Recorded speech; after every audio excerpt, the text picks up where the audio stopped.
What is going on, Casually FC? Welcome to another installment of the Casually Chelsea Show, International Break Edition. I am here with Oliver Scott, the Bridge 258. Go make sure you check out his channel. He's on his way to 1,000 subscribers, but that's in the link below. And me, myself, Marshalldbdx, your host. Thank you guys for being here. We have a pretty good show for you. Before we go ahead and get started, as usual, you already know the deal. Smash up the like buttons if you haven't done so already. Like it's like wiping your feet at the door, or it's like knocking before you enter. Just common courtesy, you know. So be sure to do that. Be sure to also subscribe if you're new to the channel, because we are well on our way to 2.3K subscribers, and then from there on our way to 3K. So, pardon me. Help us achieve that by hitting that subscribe button. Hit the bell notification so you don't miss out when we do go live in the future. Be sure to check out all the links in the description down below for the Twitter, the Discord, Ahmeds Channel, Sarcasm City, as well as my other link trees down there below. And be sure to check out the comments down below. Let us know what you think about the show. Memberships are also available starting at 99p. But without further ado, ladies and gents, let's go ahead and just get this show on the road with our first topic is Reece James. So Reece James recently did an interview and had some comments to say, and I just wanted to basically share our thoughts on that. So let's start off right here. Ben Jacobs tweeting the comments. Reece James on being fit again, speaking via Casually FC. I haven't felt this good in a long time. I definitely feel my strength and fitness building up again. My body gave me a warning, but I didn't listen. I'm more aware now when something is screaming, slow down a bit. On the captaincy, he had to say that the captaincy has been great, but it was difficult when I wasn't fit because it's hard to affect things as much. Thiago probably helps me the most whenever I'm unsure or I feel like I need advice. He's nearly old enough to be my dad. He's the person I go to. And then on the improved performances, he had to say, our performances in the past 5 or 6 weeks have picked up. Everyone is happy around the place. Our confidence is growing. Results help that. It's the starting point. One thing that did catch my eye was this part right here where he says, my body gave me a warning, but I didn't listen. I guess I can't get too upset about him about this, simply because I'm sure as a player you want to be on the pitch as often as possible. You want to almost tell a little bit of a cheeky lie to the manager and say like, hey, I'm fit. But in reality, like, you still have a little bit of a, irk or a feeling, but you just want to get back on the pitch. You want to compete. You want to help your team.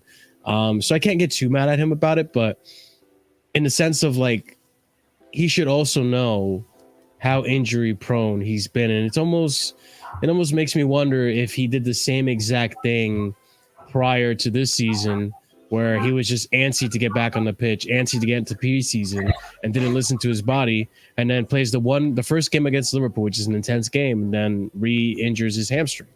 So wanted to get your thoughts on being fit again with Reece James, the captaincy, or his comments on the team's fitness or team's form. I guess Ahmed, we'll start with you, brother. I'm not really concerned as much about the captaincy and the form thing. In regards to him talking about my body, giving me a warning and that stuff, and him learning his body. I mean, it's a good thing that he's finally learned, like, to realize one, he needs to rest and recover, or maybe take a small step back. So it's a good thing to see that he knows that at the very least now. But at the end of the day, it's also down to the medical team to be able to also make sure that he's okay, whether or not he's saying one thing or anything like that. Okay, fair enough. Scott, what are your thoughts on his comments that just came out for Chelsea? Didn't realize I was on mute. It's all good. I'm like similar to Ahmed. I'm glad that he is understanding his body a bit more. It sounds like.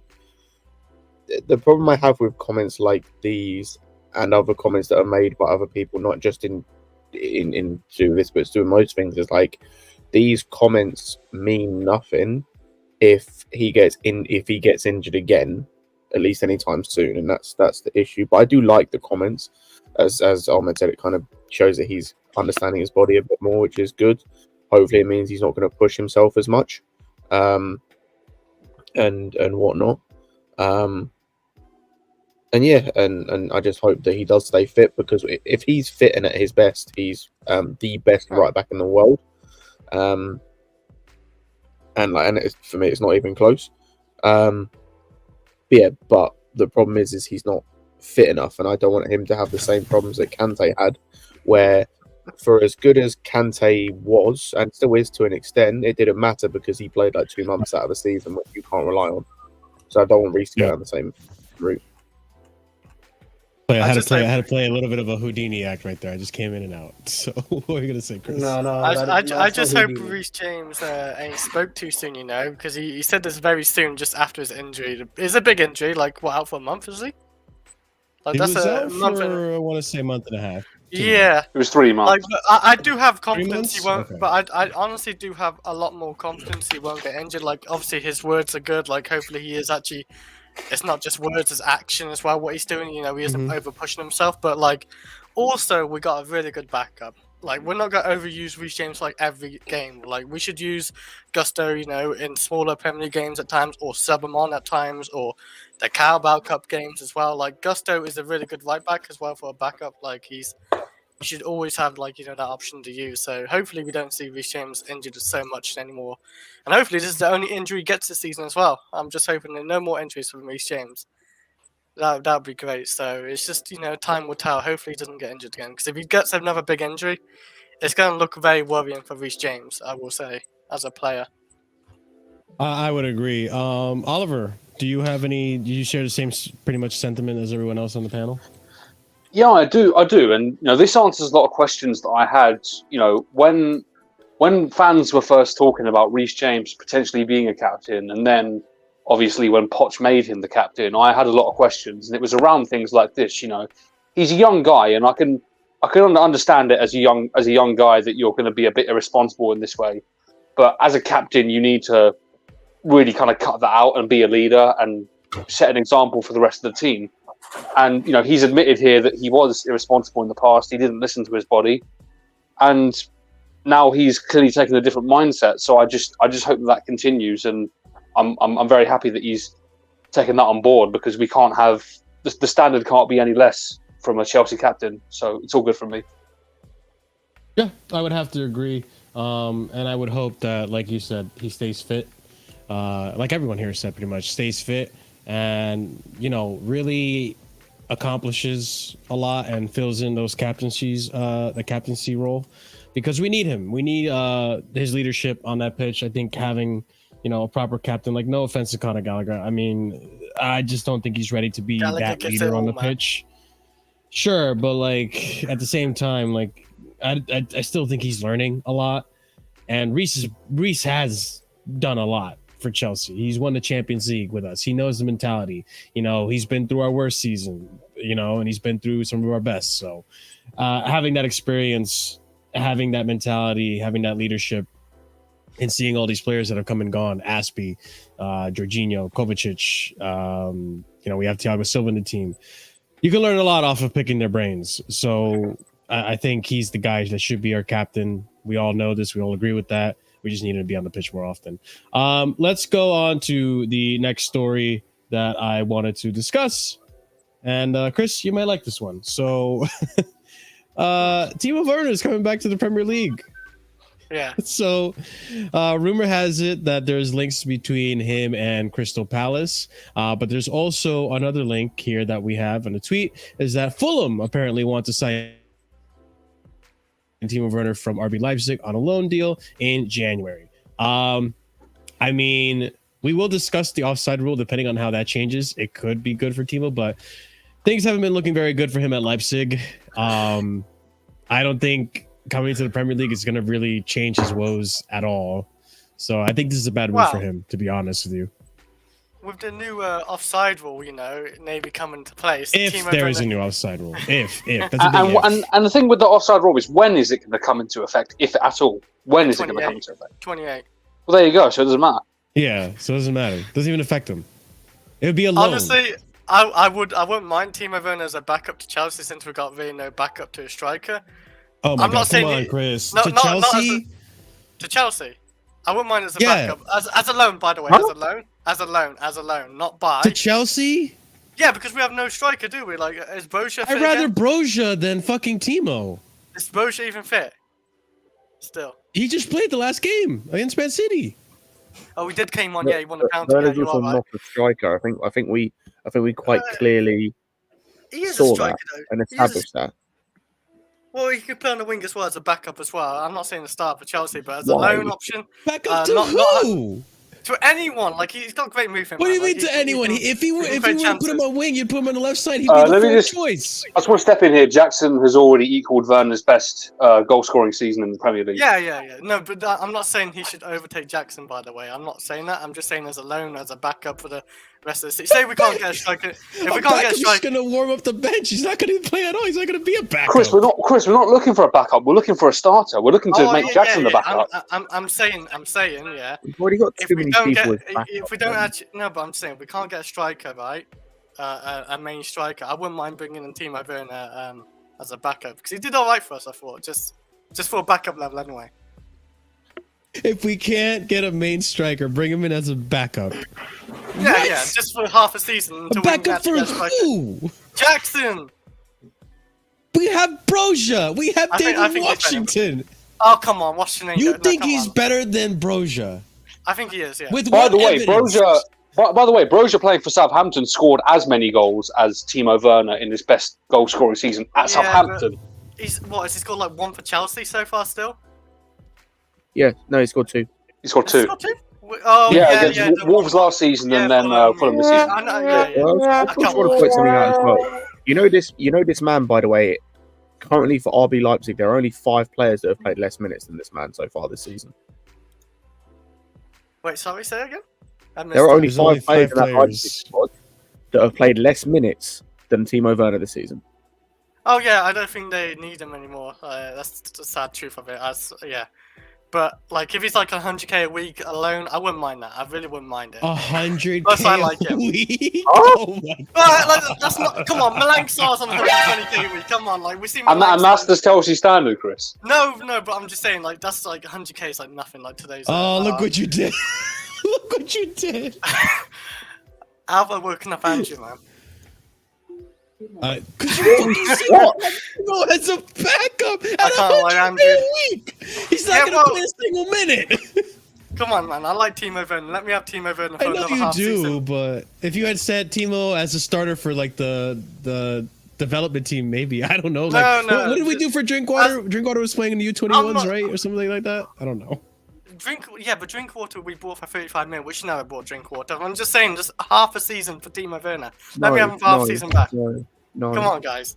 No. Come on, let me have Timo back. No. Great movement. You can have him in your own team. Yeah, you can make your own team.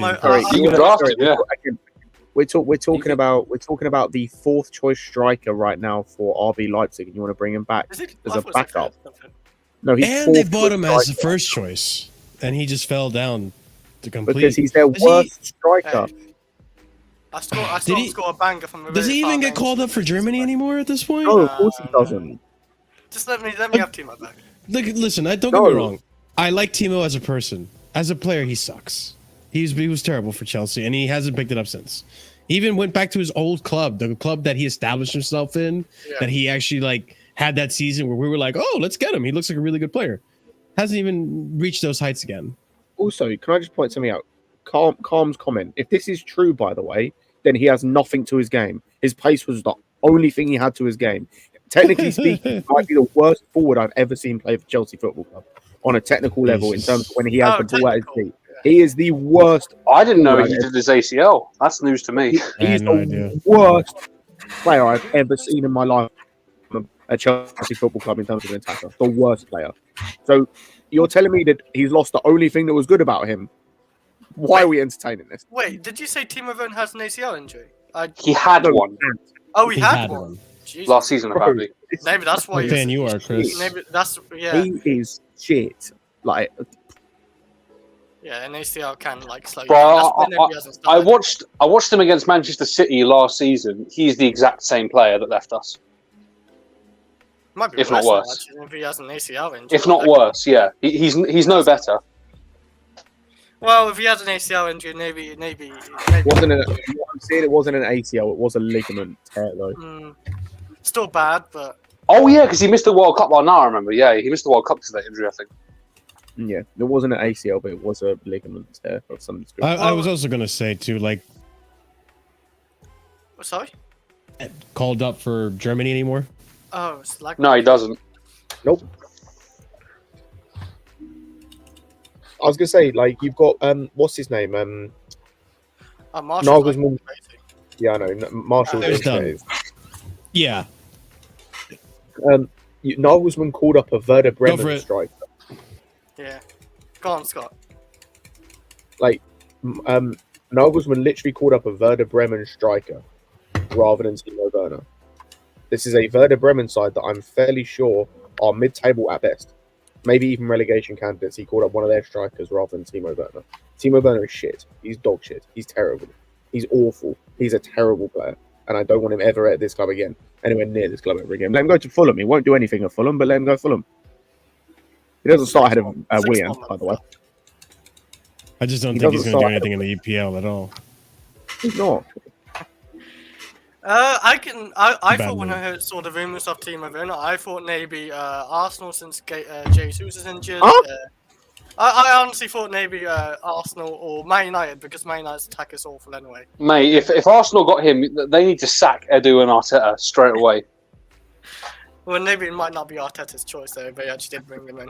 Oh, why? Because they wanted to reunite the Germans? That's Yeah, why yeah, you're thinking Arsenal? Well, not purely because of that, but like just because Jesus is injured as well. That's why I thought maybe Arsenal might go for Timo Werner. They want Toney. They want Toney. Yeah, but they're not going to buy Toney until like summer, probably knowing it. But I'm just saying, if they like wanted Timo's alone, that wouldn't surprise me because they literally bought Kai Havertz off us for 65 million. Like, I wouldn't put it past Arsenal. You're counting on Lightning striking twice. I'm being deadly serious when I say this. For their system, Eddie Nketiah is a better striker than Timo Werner. Yeah. And they got Trossard as well. I agree with Trossard can that. play striker. He He could be a backup, guys. I think Trossard played striker at the last game and he was really good. Backup to us. I'd Come take on, it. I'd Chris. take I it. thought you would be a little bit more based on this one. No, I'd take it. I'd take it. As a backup for Chelsea, I'd take it. Why Now, not? can I ask Chris? no. Chris, can I ask you a serious question? Why would you take him after seeing him for 2 years how he played for us? Why would you take him? It wasn't all bad, man. Even like, even he wasn't all as a bad. backup. Yeah, The like second season he was crapper than the first one.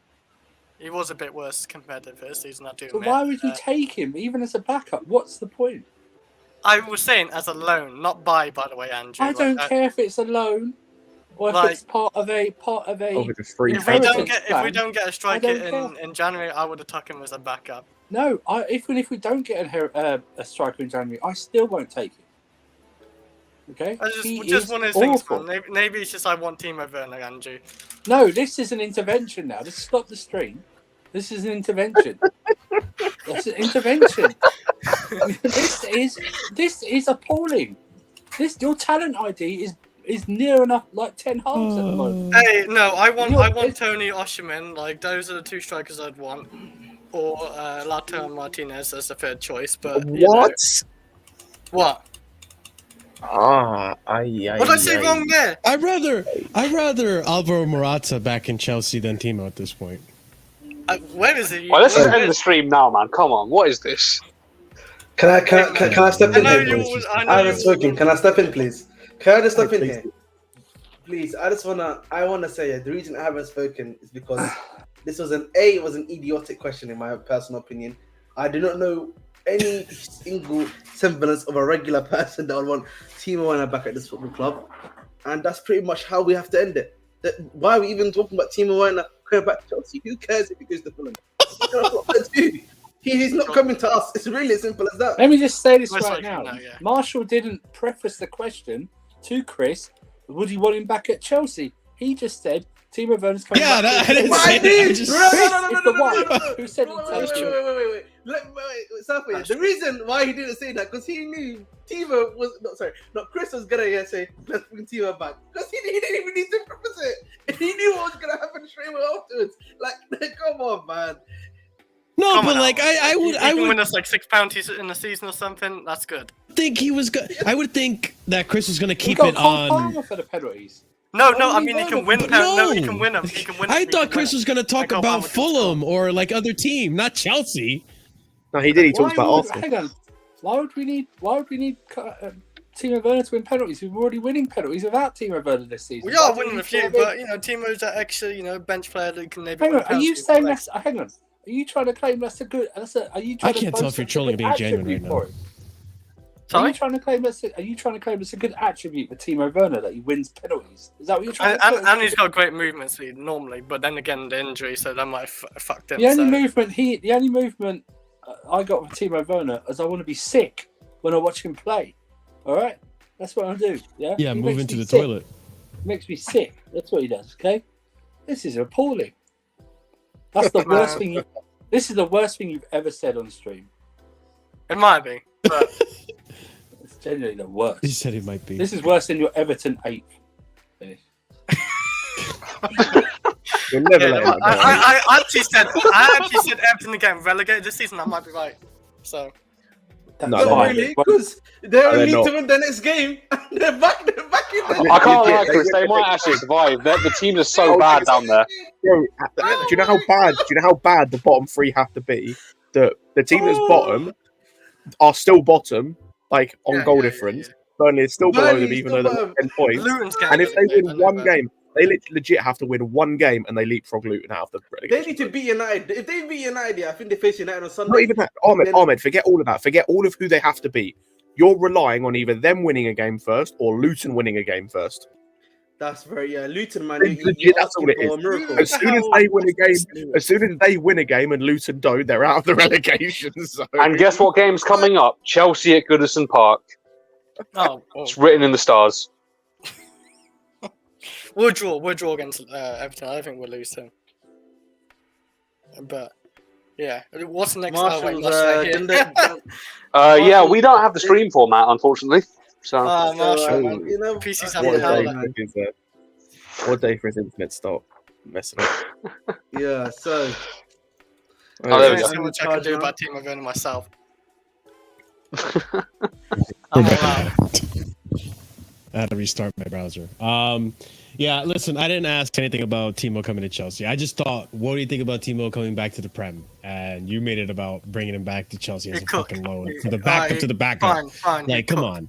He cook. When he comes to Premier League, he cook. Yeah, you can also- Personality-wise, he would. Wherever You he can also goes, cook. You also cook with food poisoning as well. he can. Yeah. We'll see which type. Okay. I'm moving on to the next topic. All right, this is a brief one because I don't think we have much to say about this guy. You got a But problem, Chris. You got a problem. all right. Next topic is Chelsea have a new revenue officer. I didn't finish this topic thing. New revenue officer. Chelsea Football Club have today announced the appointment of Kasper Stilsvig as the chief revenue officer. So, assuming he's going to be in charge of ticket fees and all things regarding revenue, including TV plans and all that stuff. I'm assuming. I don't know. Maybe some of you guys have a better idea of what this job entails than I do, but I'll leave it up to you guys. I don't know. No what idea. that was. I mean, all I can say Yeah, this is happens. that he's a chief revenue officer, so just create us more revenues, get us better Yeah. better deals with either Nike or Adidas. Because I think the Nike contracts. Did it with the sponsorship deal? Yeah, because he's chief revenue. So Wasn't that- revenue streams. Wait, but wasn't that Chris Jurassic's job to get us the sponsorship? Isn't he the one that got No, us the he's one? With, he's just the chief executive of the club, bro. That's the difference. Okay. Besides, aren't we already like semi tied in with like Riyadh Air or whatever that was for next season? Yeah. No, but that's for the badge. It's the side badge. It's not the actual. Oh, the shirt. sleeve. No, Okay. no. You got it backwards. Infinite Athletes is moving to the sleeve. Riyadh Air is going to be the front of shirt sponsor next season. We That's haven't the agreed move. anything. Well, we haven't agreed anything with Riyadh yet. As of like, we've only agreed like this season, essentially, not next season. We're still negotiating with them, if I'm not mistaken. No. No, this season was Oman Air. Oh man, Yeah. yeah. Sorry, yeah. Oh, yeah, and it but we wasn't a haven't shirt agreed sponsor though. Yeah. Yeah. But like he's basically just gonna increase the revenue streams, whether it be via how we sell our shirts, how we sell stuff in the stadium, the packages, the other stuff that we can sell, like the way that you can probably sell like the Chelsea badge and socks or something like that, or like essentially bringing in more sponsorships to the football club. But that's what his main thing is. So apparently, according to Vic, I'm sure he checked his LinkedIn or something. This guy's worked at Barca, United, Fulham, and AC Milan. Yeah, man. So we'll see what he does. But at the end of the day, I think our Nike deal is ending in 2 years. No, I think you've already gone on 2 seasons. I hope not. I think so. It has to end at some point, but I hope so. Would you want it to end? Yes, I want Adidas over Nike. Our best kits have been by Adidas, so like we need Adidas. You know what I'm saying? I don't know. I feel like it's. What do you mean, dude? Name me one bad. Name me one bad Adidas kit. The Arsenal away one right now. That's Adidas. The United third kit. You said Adidas. You just said name me one bad Adidas kit. Well, I'll talk about in our period though. For us, the majority of our Adidas kits have been really good. If once you went to Nike, it's not been that great, bro. The only good ones like I can name. Okay. It's not been that great. I just think like it's the same either or. If we get Adidas, we're gonna complain about Adidas kits as well. Like it's not like all their kits are untouchable. Like they've made some bad kits too for other teams. And plus with Adidas, you can probably do a lot of retro kits then, because they can actually bring back a lot of the old kits that obviously some people may not have been brought, and you can sell them there too. Because I don't know if they're gonna want to do that though. No, but Adidas does that for Arsenal, for example. They do it for like a number of teams where they actually resell some of the old the old retro kits that people can buy. Oh, like on the site, but not actually the players wearing them. No, you don't. Oh no, just memorabilia. Oh, okay, gotcha. Okay.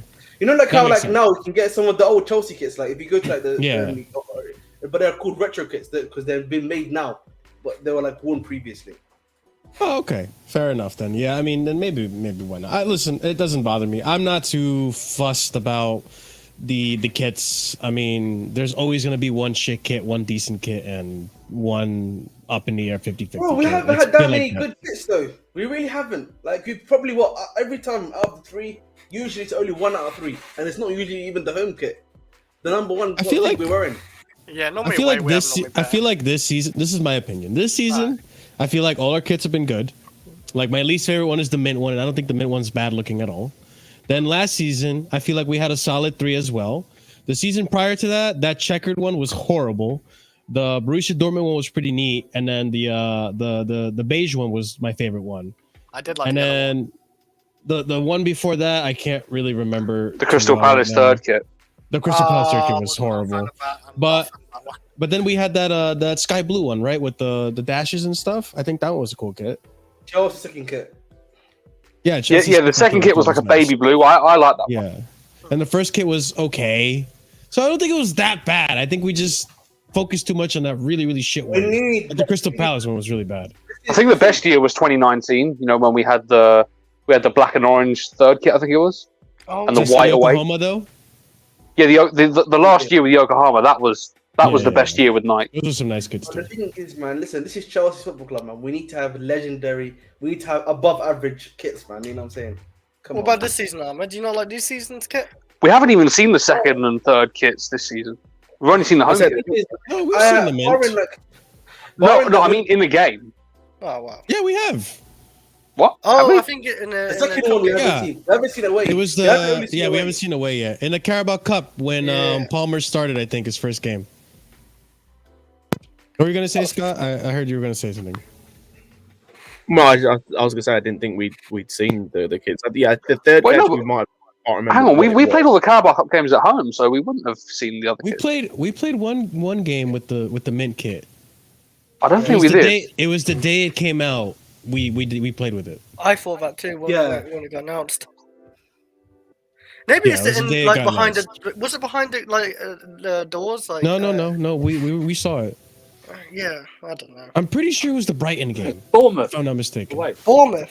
Was it Bournemouth or Brighton? I can't remember. Bournemouth. Okay. I trust Andrew. Okay, so I trust Andrew too. Bournemouth away. That's the game. You can look it up. Do your research.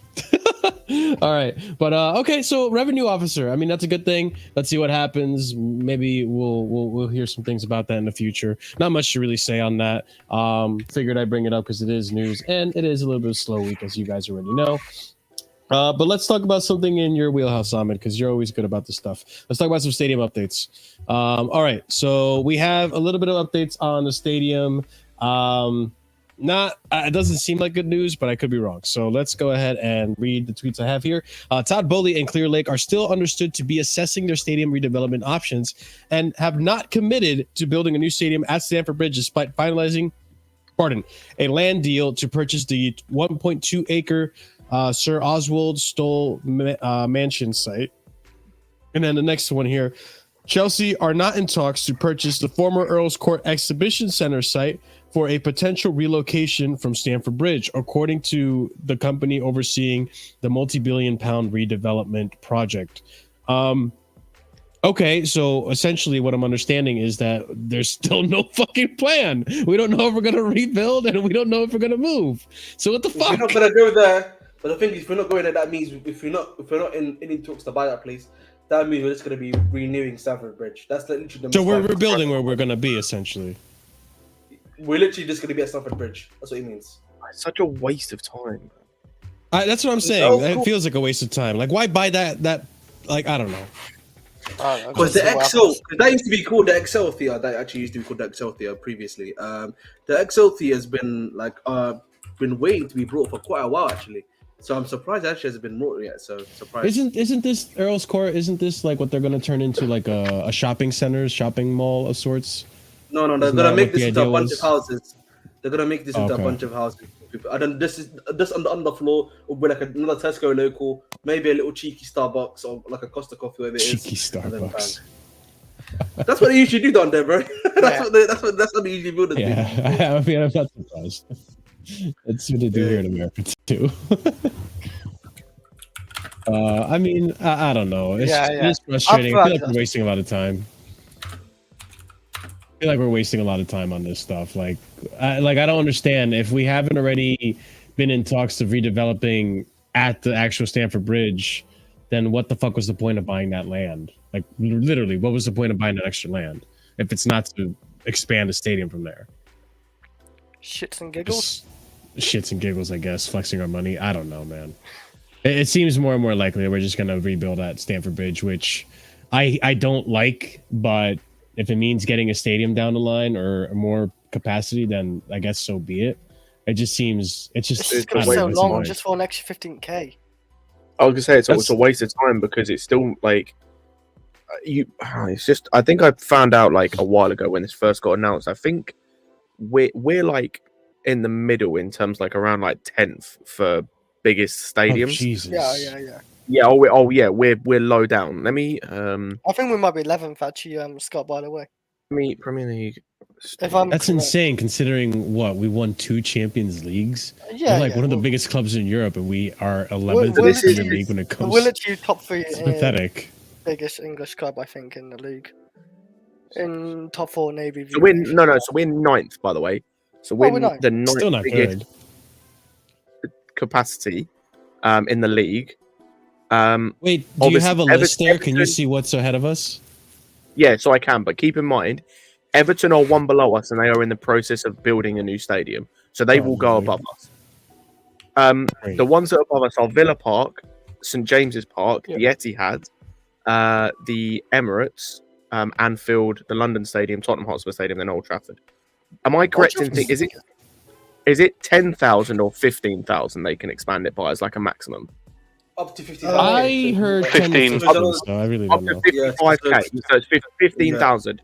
Even if we do that, that puts us as the 6th biggest stadium in the league. We'll still be behind the Emirates, Anfield, the London Stadium, Tottenham Hotspur Stadium, and Old Trafford, and we'll only just be behind City, who are planning on expanding their stadium anyway. So then we'll be behind them. So it's a waste of time. All you're going to do is go from the 9th biggest stadium, or 10th when Everton build theirs, to the 6th. But what's the point?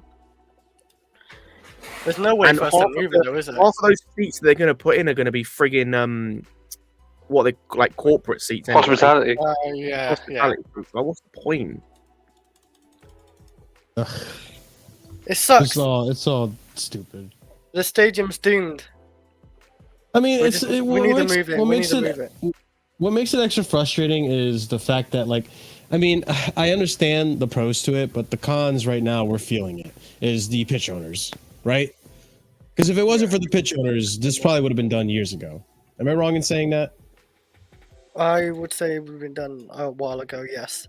Seattle. Yeah. Would probably moved it. Which it's just it's what's been the bottleneck to this whole situation, and I feel like it's going to continue to be the bottleneck until we can figure something out. It's almost like I'm tempted to get these pitch owners to like, okay, you know what? We need a new stadium. Pitch owners, you figure out how to do this then, and we'll go about it. Because if they're going to be so headstrong about this, then...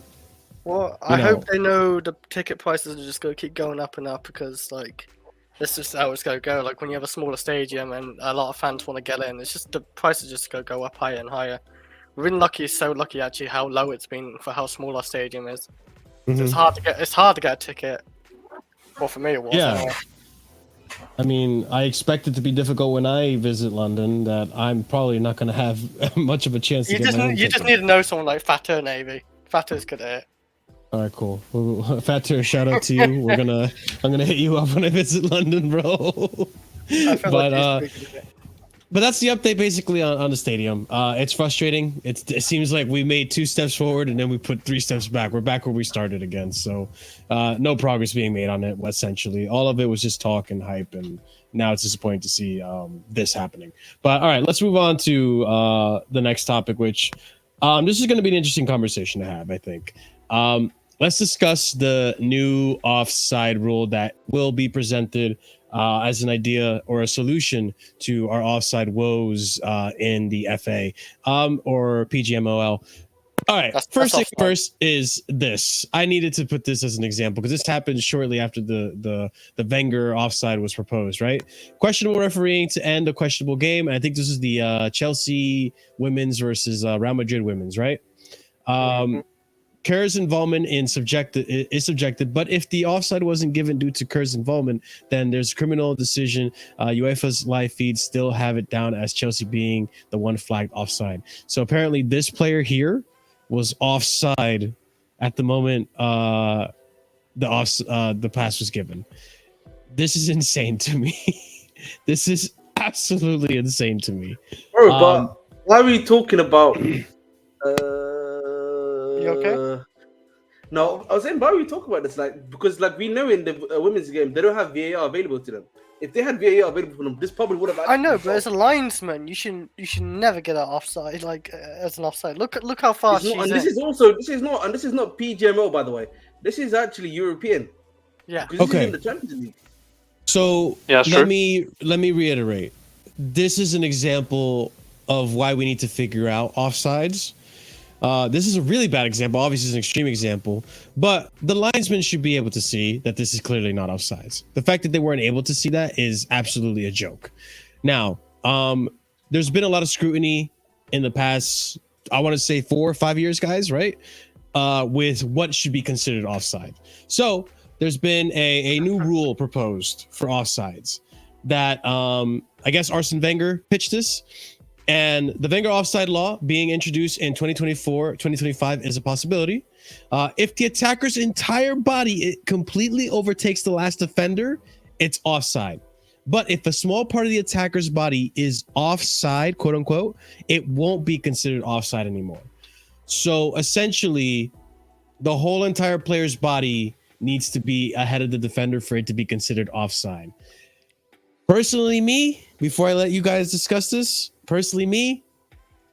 I think this is a little unfair.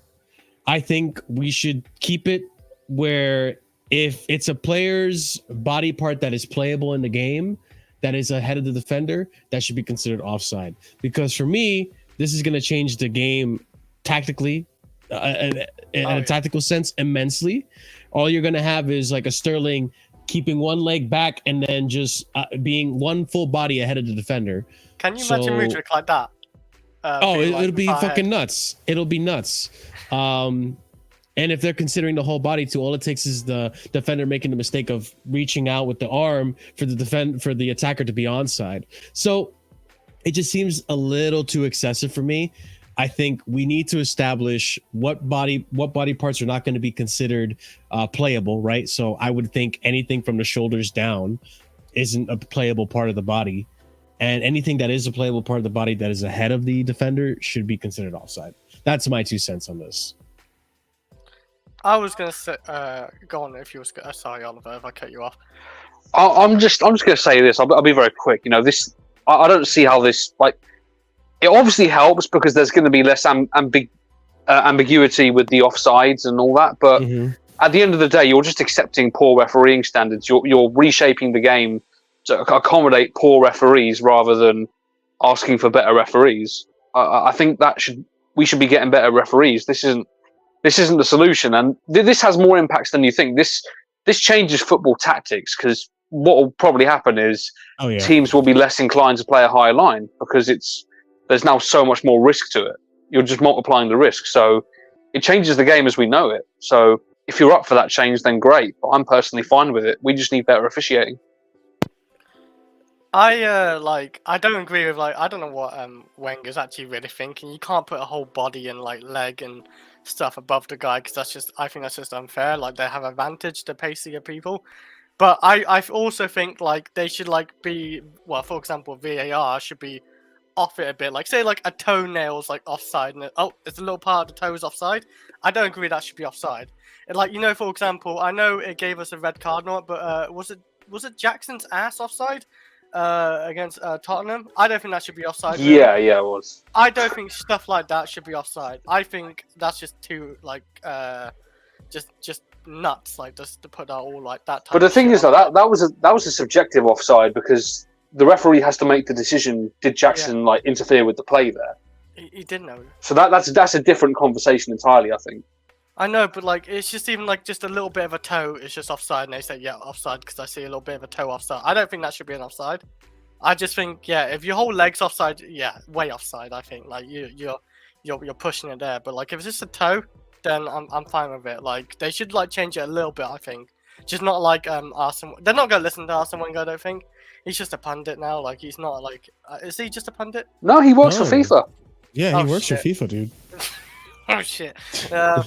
Maybe he might get a change. I don't know. Arsene Wenger is the one that he's one of the people that wants a World Cup every 2 years. Arsene Wenger has the power now to change the rules.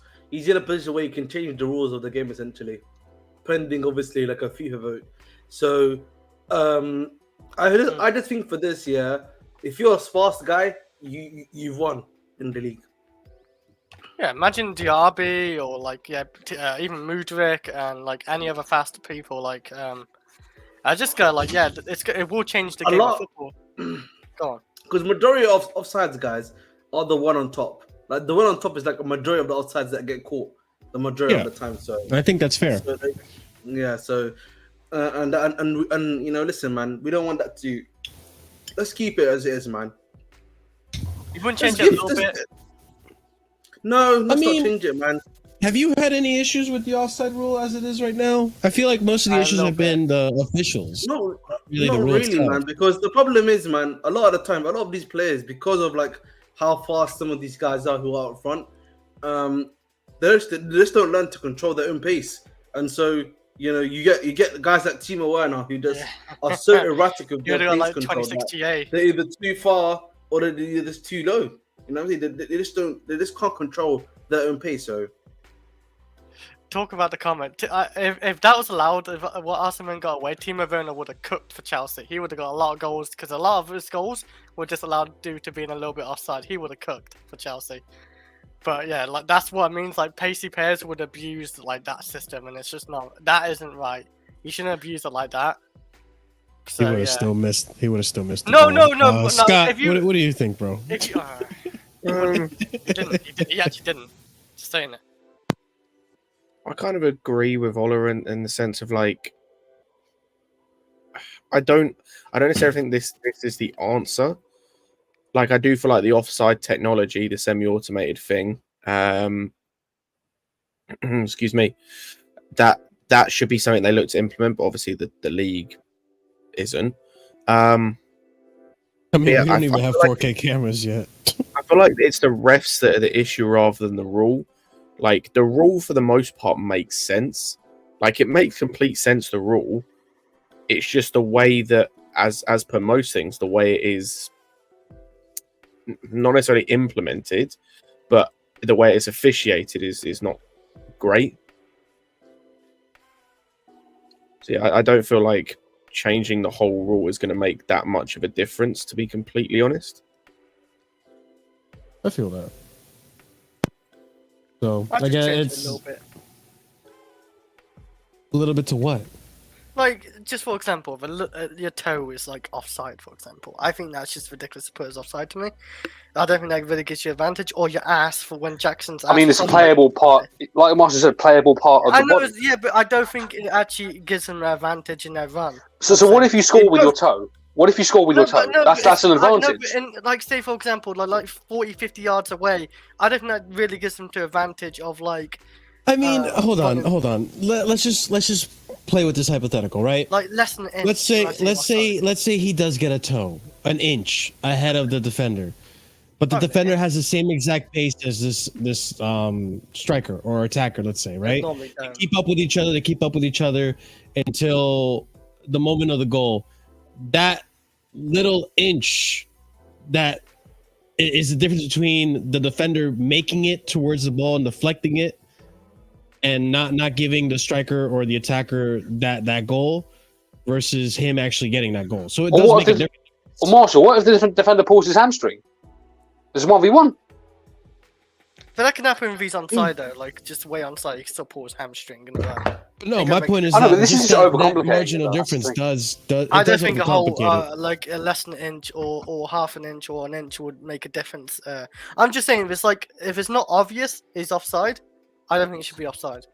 But it's not even about the offside itself. It's more so of just that having that half inch or that inch of advantage to make a touch on the ball. Let's say the ball comes across the box. If he has that extra inch, then the defender does. The defender's 1 inch away from every inch. Every inch counts. Listen, that defender is the one less inch of advantage to make contact with the ball. It does make a difference. I'm too busy laughing, man. You know what I say, man? It's the amount of inches between bliss or the birth. Chris, I'll put it like this to you, basically. So what you're doing there is you're doing the one thing that is currently killing refereeing. You're introducing more subjectivity into it. You know, is there an advantage? You have to be black and white about it. Is it offside or is it not? It's not. Is it an advantage? I see like a blurry ass like little toenail like offside, and they just say you're offside. Like it's just it's crazy, but that's how I always spout with it. Like because like in real time you're not catching it offside at all, but with VAR of course you're catching it. I just like it when they actually call out obvious offsides and linesmen don't see it and they call it offside. That's what I like. I've always like felt that way. But again, that's subjective. What an obvious offside? That's subjective. Yeah, I thought. So you're going to get different results depending on who's refereeing. I think it should be always just obvious offside. But what is obvious? Is there a definition for that? Well, say for example, like it's like half his foot's like just above the guy, then that's obvious. Like even just like all his toes above so the line. You're essentially saying like 4 inches of difference or 4 inches of discrepancy. Yeah, if it's like I feel like that's a lot of leeway. That's a lot of leeway. No, I'm not even 4 inches. I'm saying if it's like a couple of inches or more, then it's gotta be obvious. I think if it's not 4 inches, then what is it gonna be, Chris? I think if it's less than an inch. You were having a bust up about an inch and a half inch. How much leeway in inches are you giving then? I'm giving leeway just off an inch, basically. I don't think above how that. Many? How many leeway? Yeah, how many would you give in leeway? If an inch just bothers one or less. One or less, like to be. So it could be an inch and a half, and you'd be like, yeah, that's no, inch or less, basically. And by the way, how would you? Inch and a half over, then that's. You can measure it, Oliver. No, you can measure it because on the VAR screen. On a VAR screen. I'm sure they can. I'm sure we don't see it, but they probably have measurements, like digitally interpreted measurements based on where the lines are. Okay, you know what? I'm not saying you can't measure it, but that just adds more time onto the check. I was going to say, we're talking about overcomplicating something that is very, very simple to understand and simple and straightforward. It's already complicated enough by idiots. Like, why we're trying to overcomplicate something that is like. We're trying to do plus or minus inches. I would get rid of VAR personally, but. But VAR is not the problem. Here. No, but the people are who do it, and it's never gonna change. Then Also, you fix get the rid of- people. I wanna point something out. Yes, Hang on. that's what I mean. Hang on. You get rid of VAR, we're seeing more calls like the one we just brought up, where they're Yeah, about it's actually feet onside. exactly. Yeah, thank you. They're 2 feet onside, and they're getting called offside because the speed of play happens. And you're asking Let me linesmen just and show referees Chris to to remind him. No, I know that's. We're gonna get more. We're gonna get more of Sorry, my this. That's that horrific, lady man. right there, that woman is 2 feet onside. That's more like just- fucking 5 You know what feet. it- To you be know what honest. it is? That is horrific. You know what it That's is? a whole ass player laying down. You know what it is, Chris? Yeah, and I was remember I said this in the last show when we were doing the Chelsea news, where the issue is not the technology is not an issue because I know. technology has a lot of other issues here in the game, whether it be goal line. Goal line's the technology- best technology I've ever seen. The goal line one, even the semi-automated VAR that's actually being used. I don't even know why VAR came up though, because this isn't a conversation about VAR. This is a conversation about a law of the game that is going to be implemented by the on-field officials as well.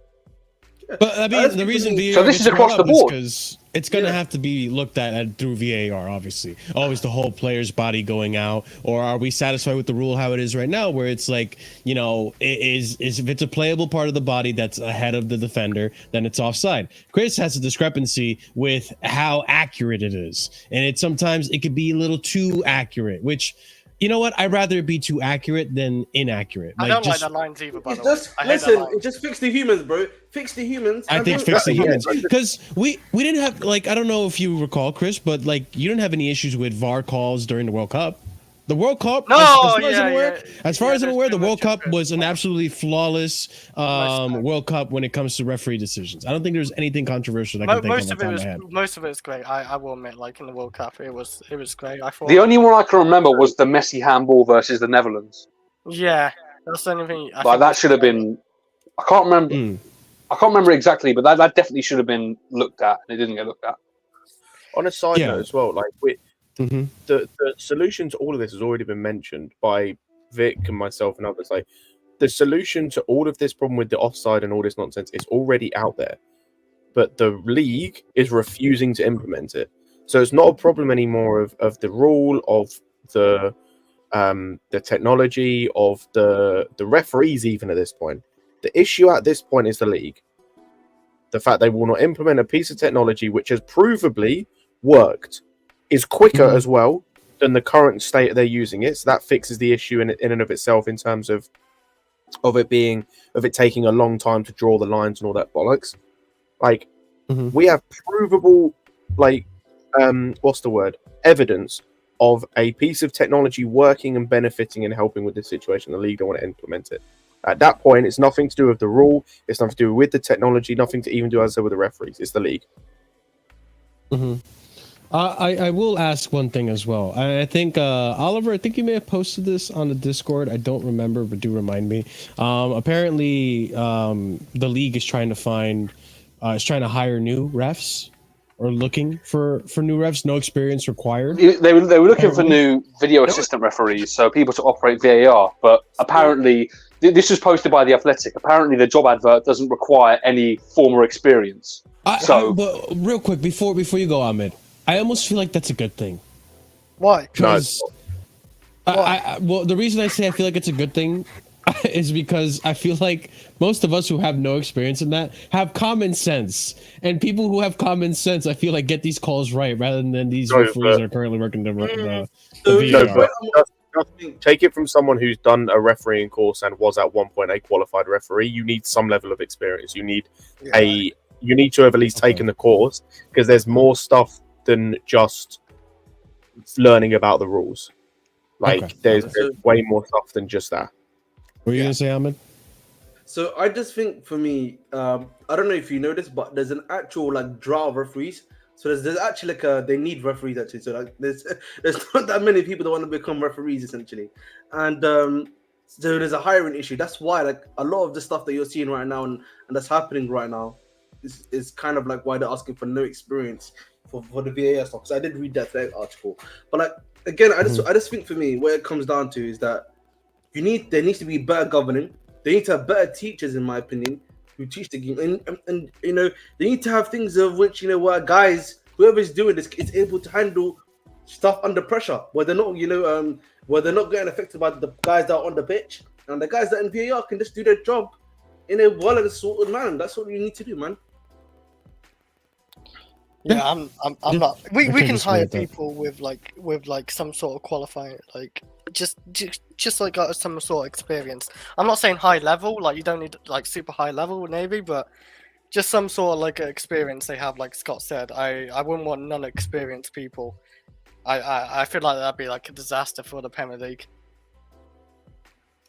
Yeah, possibly. I mean, yeah, we'll see what happens with this offside rule. I hope that they just keep the rule as is and just change the officials, like the majority of us have said on this. It just seems like the very obvious problem hasn't been the rules. It hasn't been, a muddying of clarity in the situation. It's just surely been these referees making terrible decisions. We've heard the voiceovers or the voice, them on the microphone discussing these decisions and the miscommunications. That sounded stressful. I can't lie. Oh, I'm sure it is stressful. I mean, but listen, they get paid for it. Yeah, I know. But and they have the technology and all the stuff to make the right decisions.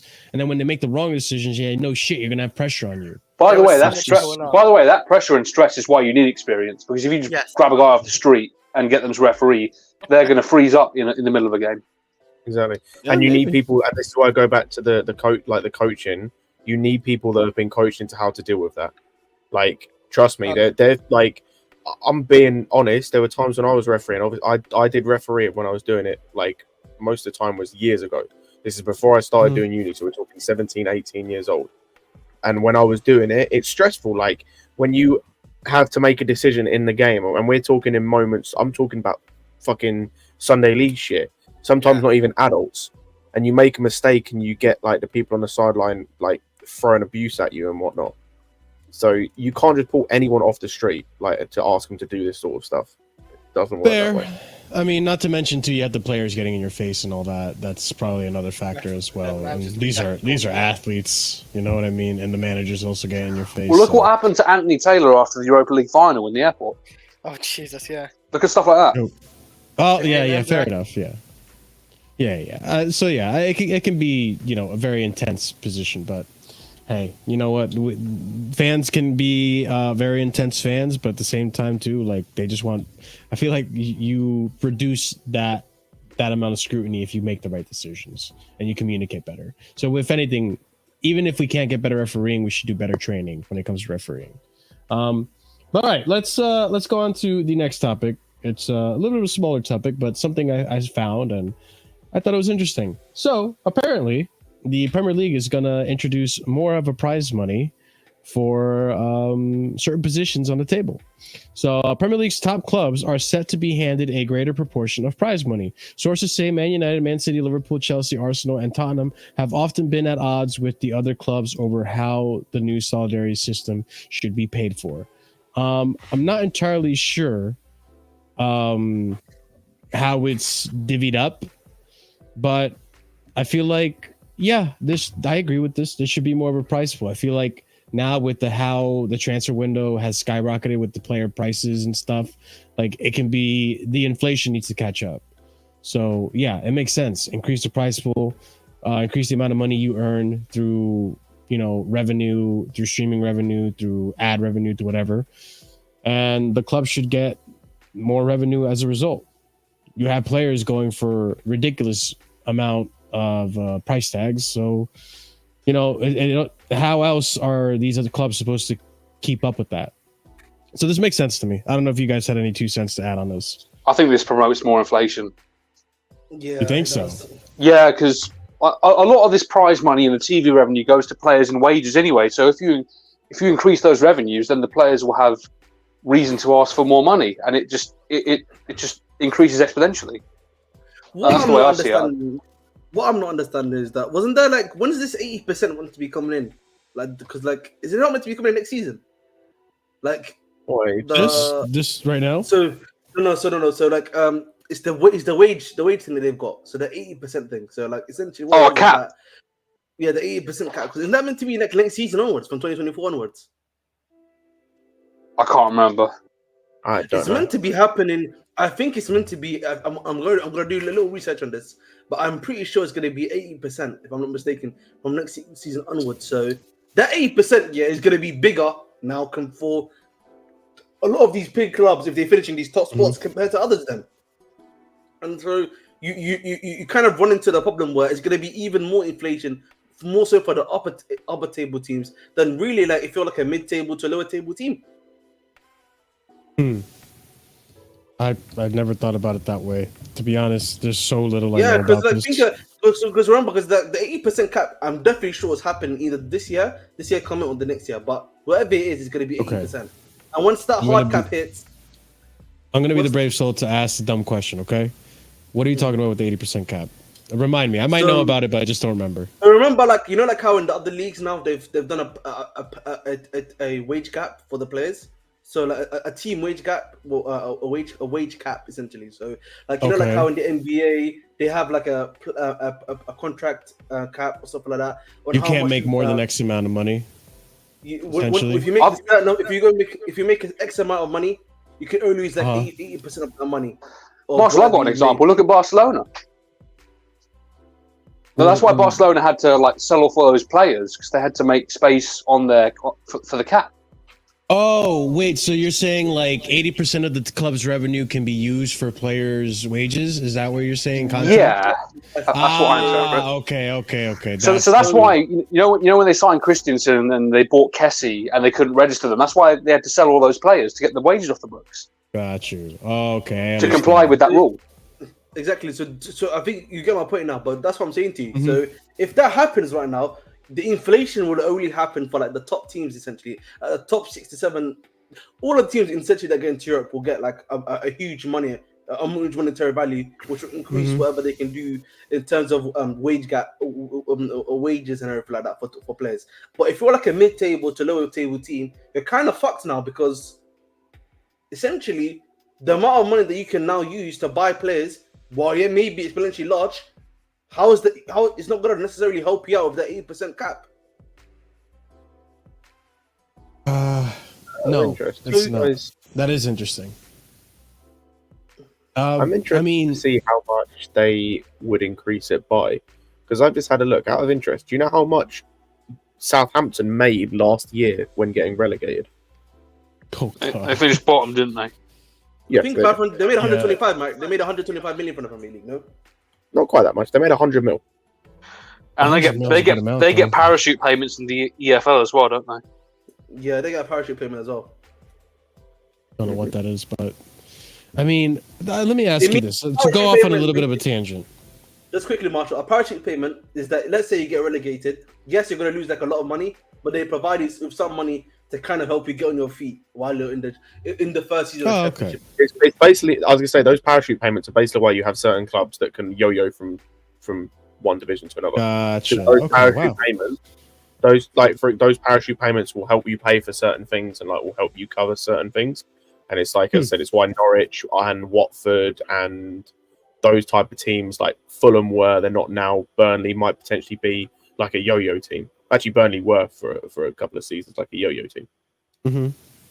I mean, I didn't know about this. This is all new to me, so I'm learning a lot from this discussion. But I did want to go off on a little bit of a tangent because we were talking about these player wages and these outstanding contracts now. You know, we're looking at Osimhen. We're looking at how much Haaland was going for prior to his release clause. Declan Rice, you know, our two midfielders, Enzo and Caicedo. What do you guys do then to resolve that issue? If you're not providing these clubs with more money to use towards these players going for more money, then what is your proposed solution? I should say. The problem is more. That is not the issue though. That what you're paying to the other club to buy players isn't the issue. The issue becomes how much are these guys' contracts essentially. That is where the issue begins. Do you get what I'm trying to say? Because that's like. Go ahead. No, that's what I was going to say. Like, how do you then, because we all know here that if PSG were to say, all right, Kylian Mbappe, you're for sale. We all know that price is going to be out of this world. It's going to be a ridiculous price considering how his contract works right now with PSG, what he's been offered at PSG, all the enmities that like his contract is, I would say, easily worth 200 mil. Probably, right? Am I wrong in saying that? It's worth more than that. Probably more. So how do you prevent that? Because that player is not going to be obtainable. There's no way. What's going to happen then? Pay for that. But then you know what clubs will do? Club will then make a situation where he gets that contract, but then one of these other guys, like we've seen this in the NBA, would be on like better minimum contracts essentially, which is like these really low wages that, you know, when they add up together, including his wage, will work out together essentially. That's what they will do to the other players, and then that will begin to happen. Just and again, like, to bring up the Barcelona, just to bring up the Barcelona example, by the way, that's why they asked all those players to like delegate their wages. Or whatever that was. They put players on lower contracts.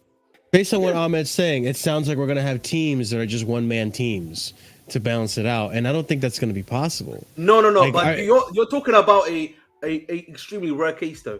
Like someone like Mbappe is like it's a rare case where that may. I don't know if it is becoming a rare case, though. I feel it's a rare case for Mbappe because Mbappe's contract is lucrative. Let's be a little more realistic. Let's talk. For someone like Osimhen, but even Osimhen, how much are you gonna pay? 200k a week is probably what you're gonna be able to pay for him. Sure. I actually think you could probably So what? That's fine actually. But that initial contract, they're gonna want 150 for that contract. Is what I'm trying to get at. That's 150. Like theoretically speaking, for a player that you're purchasing for that money, like. We forget if he is on 150k, that is that's almost 3 times less than what Haaland's currently making. Yeah. No, but I mean 150 million for the whole contract. No, bro, but 150. No. 150 million is not on the salary, bro. 150 million that you're talking about is how much you brought him for. That is not part of the wage cap. What is part of the wage cap is his contract. His contract that you're paying him per week is what is going to be in your wage cap. You get what I'm trying to say? But okay, but let me just explain how I understand it, and maybe you can. It's a salary cap. To make it sense, it's a salary cap essentially. That's what we look at. It's a salary cap, not our money. It's not like a transfer cap, if you get what I mean. Sure. But regardless, like, is the salary cap going to stop these players' initial contracts being worth the lucrative amount of money that they've been worth lately? Like, you look at the Jude Bellinghams, Declan Rice, their contracts were worth over 100 mil. Their salaries don't. The salaries, I'm pretty sure. 100 mil? Are you sure? I'm pretty sure. Because then what is the fee? What is the fee that Arsenal paid for Declan Rice? Isn't that fee for the contract? Club. No, that's the fee they pay to the club to buy him. That's what it is. 105 million you're paying to the club. So that's not the amount that the salary doesn't have to add up to that amount. So is what I'm getting at, right? But that's what I'm asking. Like, how do you prevent these clubs from asking these astronomical fees for these players? The problem is you really can't, because the cat's out of the bag already. Like, you know what I'm saying? The cat's already out of the bag. Like, at one point we were only buying guys for 26 million, and that was the most expensive they ever were. 1 million at one point. Now, you know, since Neymar, since all these other guys have been brought, that's what's happened. Again, I don't know if I've explained it correctly. The cap we're talking about in question is just for salary only. So yeah. That's another problem too that does need to be addressed. So yeah, you're right. Yeah. So it's just really salary only. The transfer, in regards to transfers, that is just FFP. You know what I'm saying? That's up to them in order for you to get that and to get that sorted out with. Yeah, it's just like I can only see it trending upward is what my dilemma, and it won't be long. It's too late now. Yeah, it's too late now. Though the problem is right now. I would just say before you go, Ahmed, like not too long ago, 3 years ago, we were saying 80 mil for Declan Rice to West Ham is too much. To give to West Ham is too much for that player. Now, 3 years later, we're looking. The Arsenal have given West Ham 100 mil for the player. Osimhen is going to be somewhere about 150 mil that Napoli want for him.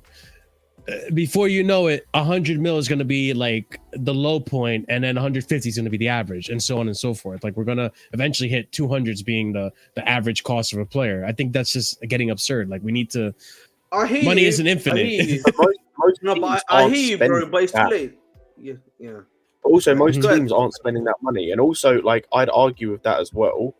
Is these players aren't worth that money? Like, no one's saying that. Like, Declan Rice isn't worth that. Even Enzo isn't worth that. There's no midfielder in the world right now outside of arguably Jude Bellingham is worth 100 mil. But clubs are still going to spend that regardless. And like that's the thing. And like even if clubs do spend 100 mil, not as in every club's doing that. Like how many people this window, how many clubs in the Premier League spent that much on one player? 3?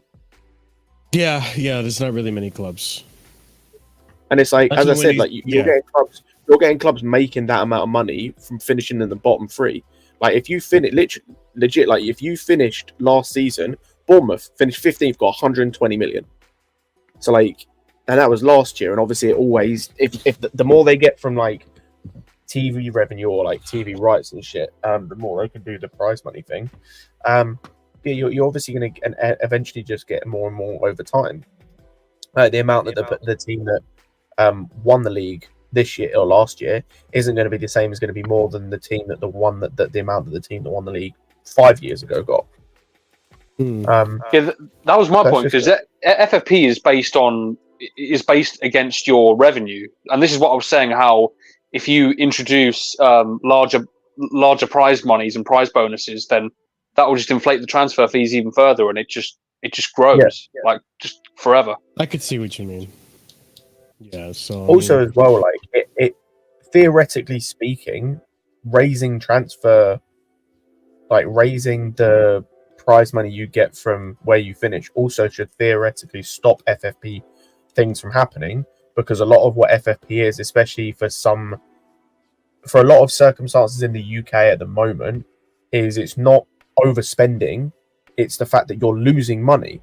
It's the fact that you're not financially stable. Like that's why Everton got done. It's not because of the fact they spent money. It's because they lost more money than they should have done in the financial year. Like you're only meant to lose. Like you can only, I think the max you can like lose or be under in the red basically is like 100 mil, and they were like 125 mil or something like that. So that's what the issue is. So theoretically, if you're earning an extra 25 mil every year, or depending on whether they increase it year on year or whatever it is, theoretically it should help clubs be a bit more financially stable and put that extra money into areas in the club to help themselves become financially stable. So theoretically FFP should become less of an issue. It should, but I definitely do think that I will say the mid to lower table teams are low key. If the salary cap comes in, it's like 70%. Because I forgot it actually drops. If that is the case, bro, they are kind of low key fucked. They kind of are. Like, I mean, to be honest, because they're actually kind of getting handicapped compared to the other big teams. I would say. I will say, Vic, if that is true, by the way, if that's true, that I am completely against this. If that's true, that just fucks the league. If that is actually true, the only way this whole thing makes sense, and like the reason you do this is to close the disparity between the top clubs and the rest of the league. Like if you do this, you go towards how La Liga was a few years ago. And yeah, it's cool watching Real Madrid and Barcelona have the best players, but the league is dead. The league is dead and no one wants to watch it. That's the problem. Yeah, that's what I'm saying to you, because like it will fuck the mid to, like if you're like not the top essentially 8 teams in the UK, in Europe essentially. After that, I really don't see any point of you being in the league, because what the money you're earning is essentially just you're gonna somehow you're basically be on such a tight budget in order for you to be. The reason why people watch the Premier League is because it's the most competitive league in the world. That's why people watch it. Yeah. It's the most entertaining, it's the most competitive. And those things go hand in hand.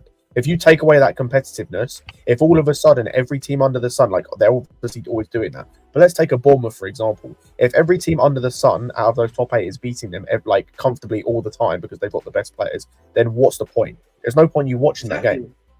There's no point you watching that game unless you're a fan of that team. Like if I'm living in Indonesia, for example, and I know there's a Premier League game on and it's Chelsea versus Bournemouth, let's say, and Chelsea have got a super team and it's against Bournemouth, who've got like nothing. I already know the result on that. Like I'm going to watch that game and it'd be cool.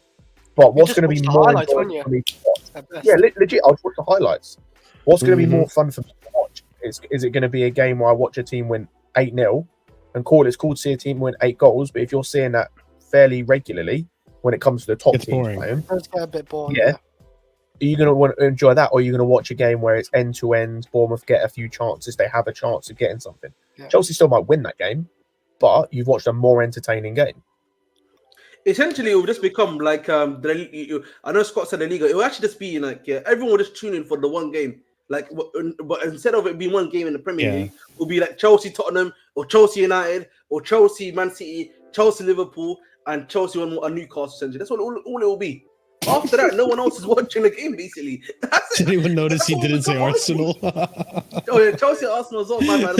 Even then, but like you get the point. Yeah. Even like I think maybe you could maybe include maybe Aston Villa and like whoever else decides to get into Europe. Did you mention Or Newcastle? West Ham. Yeah, but it wouldn't be long before they become No, irrelevant. but though. the That's point I'm trying to problem. make is that they'll be like your Sevilla or like your Real Sociedad, right? Or like those will be like those. But after that, really, the remaining other 10 teams become essentially mute.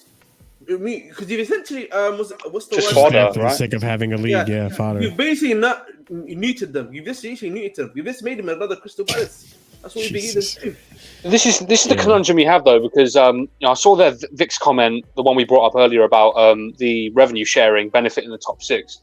Problem is, like, because these top six teams are just like so far and away in terms of fan bases, in terms of revenue they bring into the league, compared to everyone else, that if the Premier League don't appease them, they'll just run off and do a Super League. So, and they'll still make money from that because they're the big teams and everyone will go and watch them. So this is the conundrum the Premier League have to try and balance out, and it's a difficult one. Yeah, it's a weird one. Vic says here, right now, 50% of the revenue split is split equally. 25 is based on the number of television appearances with stipulated minimum amount, and 25 is based on where the club finishes on the PL. Yeah, it's a very interesting little bit of a conundrum that was being proposed here. I know. I do want to move on to the next topic. Kai did want to ask this. I'll let you guys decide, Mudrik or Nani. I go Mudrik. I don't really mind. Listen, either doesn't matter. Nah. Yeah, I'm saying neither. Yeah, I just thought I've been seeing the arguments. I've seen the arguments online on Twitter, and I've seen the arguments online on Twitter, Yeah, and I it's all think over it's Twitter. a fair point, man. I've been seeing. I think it's a fair argument for Nani, because I feel like a lot of people have been trying to say, oh, he's shit or stuff like that. Why is he hyping up what he does in the England 21? But It I'm just like, hasn't got much use to us though. People forget, by the way. People forget that we've done a complete 180, because at the end of last season, like late time Potter, early time Lampard, Madueke was playing, and we were calling Mudrik the terrible player. Yeah. And the thing So was, it's bro, the same. we're not even exactly. And the thing is, bro, we're not even giving this guy game time. Maybe if you're giving this guy week in, week out game time, week in, week out, maybe we'll be talking differently. But we have seen him play. We have seen Madueke play. It's just we played him once. We've started him once. This season, we started him once in the I league. thought we started like 3 He times. started in one game. Chris. He's played less minutes than Maatson this season. Exactly. We started him against Wimbledon and I Brentford. meant less the last minutes season this as well season in than general. Maatson. Literally, Also, he's only like- played one Carabao game and one Premier League game. Yeah, this season, yes. Listen, I think we're having the same issue with Nani Madueke as the Cho dilemma. We see something on the pitch, but hold on. It's not true. It's not true. I'm sorry. I'm not saying that. No, hold on before you jump to conclusion. All right, get your titties in a bunch. Okay, listen. I'm just saying.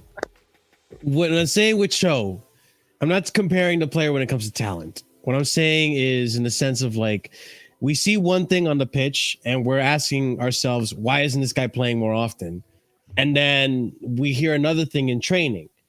So it could just be a training thing. It could be that. We haven't heard anything about him since the nightclub. I've heard anything about him training, bro. Don't do that, man. haven't heard anything. I don't see where Nani can actually play though. No. We haven't heard it. That was the point. No. I bet The only you thing can. we know, literally, the only thing we know, about Nani, and anything in regards to behind the scenes, is that we knew, when he was at Tottenham, and he was like going through the things, Poch didn't really rate him, and that's why he then moved on to PSV, and the only remaining thing that's there is Poch. So let's put 2 and 2 together. Maybe just that Poch doesn't rate him. It's a totally different Poch though, and it's a totally different Madueke.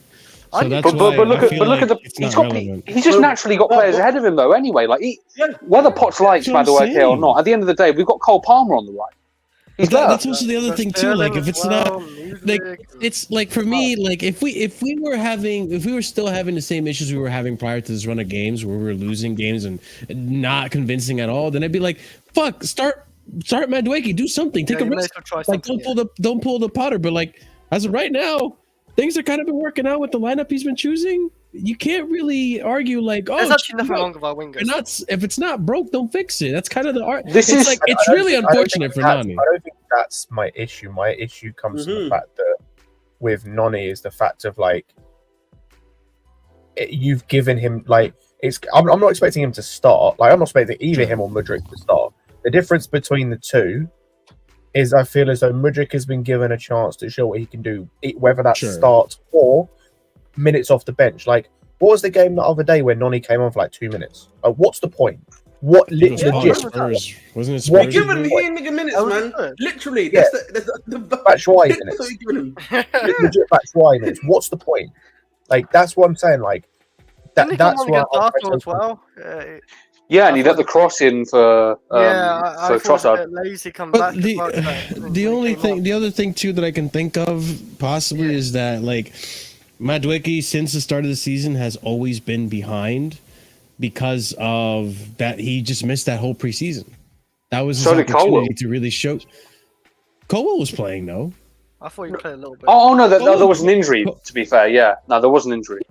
Madueke missed that whole preseason due to injury. Yeah, because Marshall, I thought you meant the under-21 European Championship, but no, there was an injury, so fair enough. I'll give you that. That's the other thing I could think of in my head that logically makes sense. Like, why isn't he getting minutes? Is because maybe when it comes to fitness, which I would find it to be weird, when it comes to fitness, is he's still behind all his other comrades. I don't know. I also think as well, like, if you want to say Scott, sorry. Also, the game I was talking about was the Fulham game. He got a minute against Fulham, got 6 minutes against Arsenal, got 15 minutes versus West Ham. The only games where he's played meaningful minutes were Forest, when we were already 1-0 down, and Brentford, where he spent the entire game 2v1. Like, this is what I'm saying, where, like, and this was the issue Mudryk had last season, and even Nani had it to an extent, but for Mudryk, it was way worse, where it was like, bro, you're literally giving this guy nothing. Like, you're giving him scraps, like, the bare minimum. Like, the bare minimum. And then this is the thing is like Madueke might not be good enough, but I'm going to have the same energy I had for Mudryk last season, where like even to an extent that I had with Cho before, like under Tuchel, where it's like I can't judge whether this guy's actually good or not because I don't fucking see him play, and when I do, it's 10 minutes a game. And that's the thing. Like this guy could be the second coming of Messi, or he could be literally dog shit. He could be that any two of those and anywhere in between, but I don't know. Like, I've got no idea because I don't see him play. Exactly. Keyshawn, to be fair, though, he's right. Go ahead. Keyshawn is right because like this is what I've said. No, but Pulisic played more though. Because By the way, he had just to, on was not the choice. No, wait. Broja did miss the entire preseason, but Broja doesn't have the stiff competition that Nani Madueke has. Nani Madueke has to try to prove himself ahead of Sterling, ahead of Palmer, like Mudryk. Hang on, Jackson's not on the first right. choice striker. What are we talking about? He's first choice striker. No, but like prior to these 4 goals that he's gotten, like prior to Tottenham, there was a question whether or not we should start this guy. No, That's what I'm saying. I was certainly questioning whether or not we should start Jackson. I wasn't gonna say start Broja, but I would say put Sterling in that false snipe, like the same lineup we had for Arsenal. We didn't play with Jackson versus Arsenal. We nearly got a result. If it wasn't for Sanchez making that poor error. That's fair, but then Broja's not involved. That's what I'm saying. Like the thing with Broja was a fitness issue. I don't know. Maybe he does play more often, but I don't know. No, but go on. No, but the thing is, right? Broja's legit just come back from what is it, ACL or Achilles? One of the two. ACL, and he's legit played 76 less minutes than Noni Madueke this season. Missed the entire preseason. So this is what I'm saying. Like, it's not there just is context to it, though. It like there was a little bit forced because we had that one game where Jackson was suspended. Thank you. Yes, and we were forced to play Broja. Yeah, that's fair. And then he got injured again, and then came back from injury, and immediately like came back into the team straight away. And mind you, that game that Broja started, he didn't play too bad either. He got himself a goal or an assist. I think. Yeah, but then the next game, you showed the consistency. By the way, this is what I'm saying. By the way, with the thing, so Broja had the injury, came back, played 11 minutes against Villa, then played against Fulham and Burnley, played 65 minutes and 45 minutes respectively, then got an injury, came back and his first time where he was fit, came back against City, came off the bench and contributed. So like, as soon as Broja's been fit to be involved in the squad, he's been brought back in straight away. Okay. Like, that's the thing. Like, again, like, also he is, by the way, Noddy is further in his development than Mudryk is. It's just a minutes thing. It really is, bro. I agree. I just think for me, because Poch doesn't rate him. That's what it just comes down to me personally. And I find that to be a bit disappointing because, listen, man, at least, give him a chance. Like, honestly, for me, I know if Nkunku comes back, it might be a January loan for him. I'll be real. If Nkunku comes back and he's playing well as well, then it's looking like maybe a January loan to Strasbourg might have to be the thing for him, bro. Might have to be. We need that international spot though. We need to call someone back from international. Which I wouldn't mind loaning him to a Premier League team, depending on who it is. You might have to loan him to a Premier League team. I don't know who's in need. Who's in need, mate? Oh my god. But yeah, it's just clearly need him. It is weird. I mean, listen, time will tell. Time will tell, though. Like, time will tell. Like, Ahmed could be right. I mean, Ahmed could be completely spot on, and it's just Poch doesn't rate him for whatever reason. Maybe it's the bandana. Listen. It's not facts, Ahmed. It's not facts because there's still a whole season to go. To be fair, he might actually be right. Listen, he might, but we still got a whole season. We're only a third of the way of the season. Bro, there is. Listen, this is like, he didn't rate him previously. At his previous job. A whole 4 or 5 years has passed now since they were last there. They've come back together now, and it's still persisted. The two don't have to be related, though. You can just say that he's got fiercer competition. That's what Marshall's point is. He's got Palmer and Sterling. It's like you could be right. You could be right. No, but hold on. You could be right. Like, this is what I'm saying. You could be right, but I have this doubt in my head that Poch would be so stupid as to in the last 4 years of him managing at the highest level that he hasn't matured as a manager, and Nani hasn't matured as a player. So for him to see Nani as the same player that he played with 4 years ago when he was still in the development team, I just feel like that's stupidity. And I just don't believe it in that sense. Can I come back to you? Go for it, yeah. Okay. Go for it.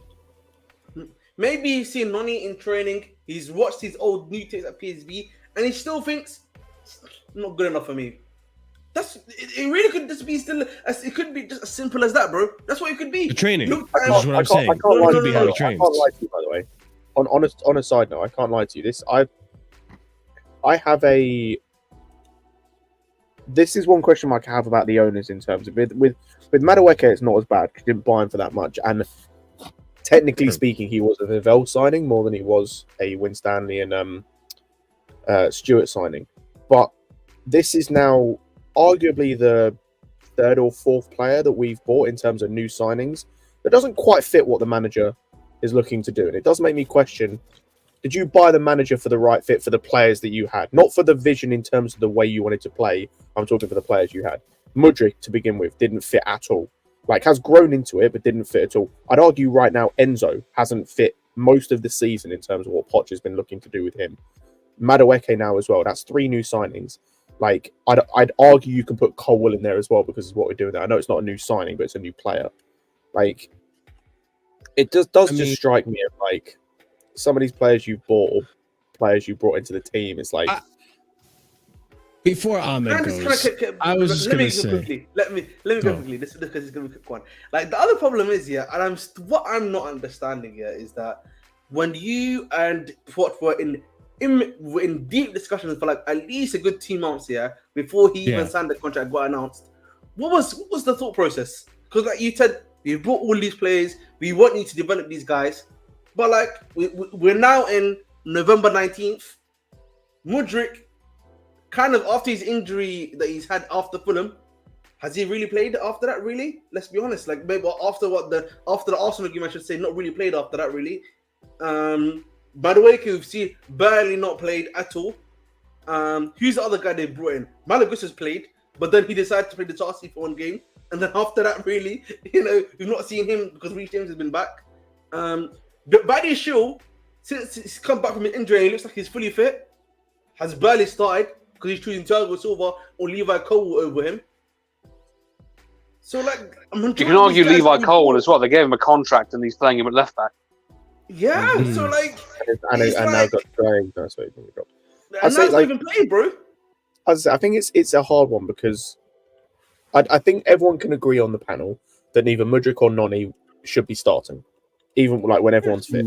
Like they shouldn't be starting. But I think the different, like what they should be given though, and it's similar with like Leslie, Lavia when he's back, or Gallagher, one of those two, or both if they're both on the bench. Cole will as well, because he probably won't start. All of these guys like need to be given minutes where they can develop, because these are guys, especially either Mudryk or Madueke, Angelo as well when he comes back. One of these guys is taken over from Sterling when he finishes. When he leaves, when he's done, which I'll be real, is like probably in terms of his level right now and is best in terms of what we're seeing right now, 2 years maybe. One of those guys needs to take over from him. Probably is Mudryk. But you want to start moving towards maybe he is the guy to take over, and I don't think we're seeing that quite as much. And I think it's the same with other players, and that's my issue with it. Of like, you've got all these guys, whether it be Leslie, whether it be Madueke, Mudryk's getting a bit more minutes, so it's okay. But like, these are the guys that are meant to be next season, for example. Say we make Europe, I don't want half these guys coming in like Madueke coming in when we're playing Europe. We're like, oh, okay, so I didn't play last season like at all. I didn't go out on loan. I'm still here. Now all of a sudden I've got to start games in the Premier League or start games in Europe, where you're asking me to, you'll suddenly have to rely on me. But I played 10 minutes a game last season. So you have to find the right balance, and I don't think at the moment Poch is finding that with all of our players. Some players he is, some players he isn't. And hey, maybe Madueke maybe won't be here like after the summer, and Angelo comes in, and if that happens, cool. But like, so what I was gonna wait real quick. What I was just gonna mention here is 3 points, right? One, again, we're discussing this based on what we have so far, which that's fine. I think we also have to take into context that there's still 2/3 of the season left to go, and that there could be a plan for Badiashile, there could be a plan for Madueke later on in the season. You know, we still don't know what our best team looks like when we have a Lavia and an Nkunku. And then we're going to start questioning why other players that were playing all the time prior to those players coming into the team aren't playing. So there is a lot of like squad headaches to be had. The second thing I was going to point out is that I think the idea of building this team, and I could be wrong, I think we did discuss this on the show, on previous shows, is that it seems that the management's idea, the board's idea, is to build a versatile team that any manager can come in and not have to have like what we had with Conte, where like Conte needed a team built specifically for him. And if when we moved on to a different manager, we had lingering Conte style players left in that team, and it was a headache to get rid of them.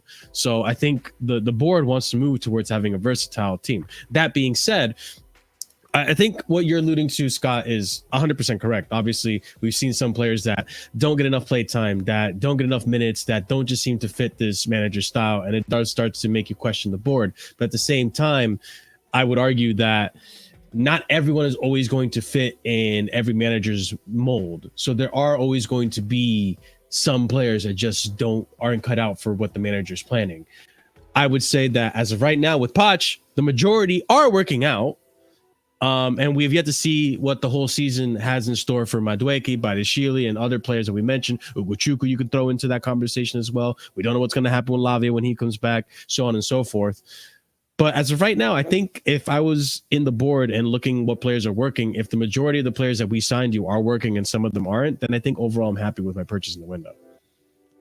But the thing is, to counter your point, Sally, let's look at someone like I would say like a Badiashile and to a lesser extent Levi Cole, for example, right? Both of those guys probably are like the future centre backs of a football club, I would argue. Alongside maybe Disasi, because even Disasi is 25 years old, he can probably, if he's good and strong enough, can last you a good seven years, I would say, in the league, right? You look at that, like for me, I'm just not getting the Thiago Silva situation because you guys know me. I've spoken about this before. If this is to be his last season, this needs to be the phase out season. So we need to be seeing more of Levi Cole at the left centre back role, or maybe even Badi Shaw being put into the left centre back role alongside Disasi to start building up that partnership because he's been fit. You saw him play. What confused me in particular was you saw Reece James played for 60 minutes against I think it was Blackburn, and then you said, you know what, we can play him for the next game. And you saw Badi Shaw, and I was like, you know what, I'm confident enough with the way he's playing and the way he looks. We can play him again the next game as well. But I just don't understand that for me personally. That's what's confusing me. Like I understand Mudryk and Madueke, right? If you wanna put it that way, but that centre back thing is what's confusing me, to be honest, more so than everything. Because like Ugochukwu, at least he's getting the minute. At least when Enzo he's coming off at least 20 minutes. He's actually coming off for 10 minutes. Ugochukwu, so like, and that makes sense for his age group and what we're trying to do with him personally. And when Lavia comes, it's probably going to be a similar situation where they both actually play together. I wouldn't be surprised if they both come on as subs, or even if Lavia starts in place of someone else. But I just don't why phase out. This is the argument I give you all the time.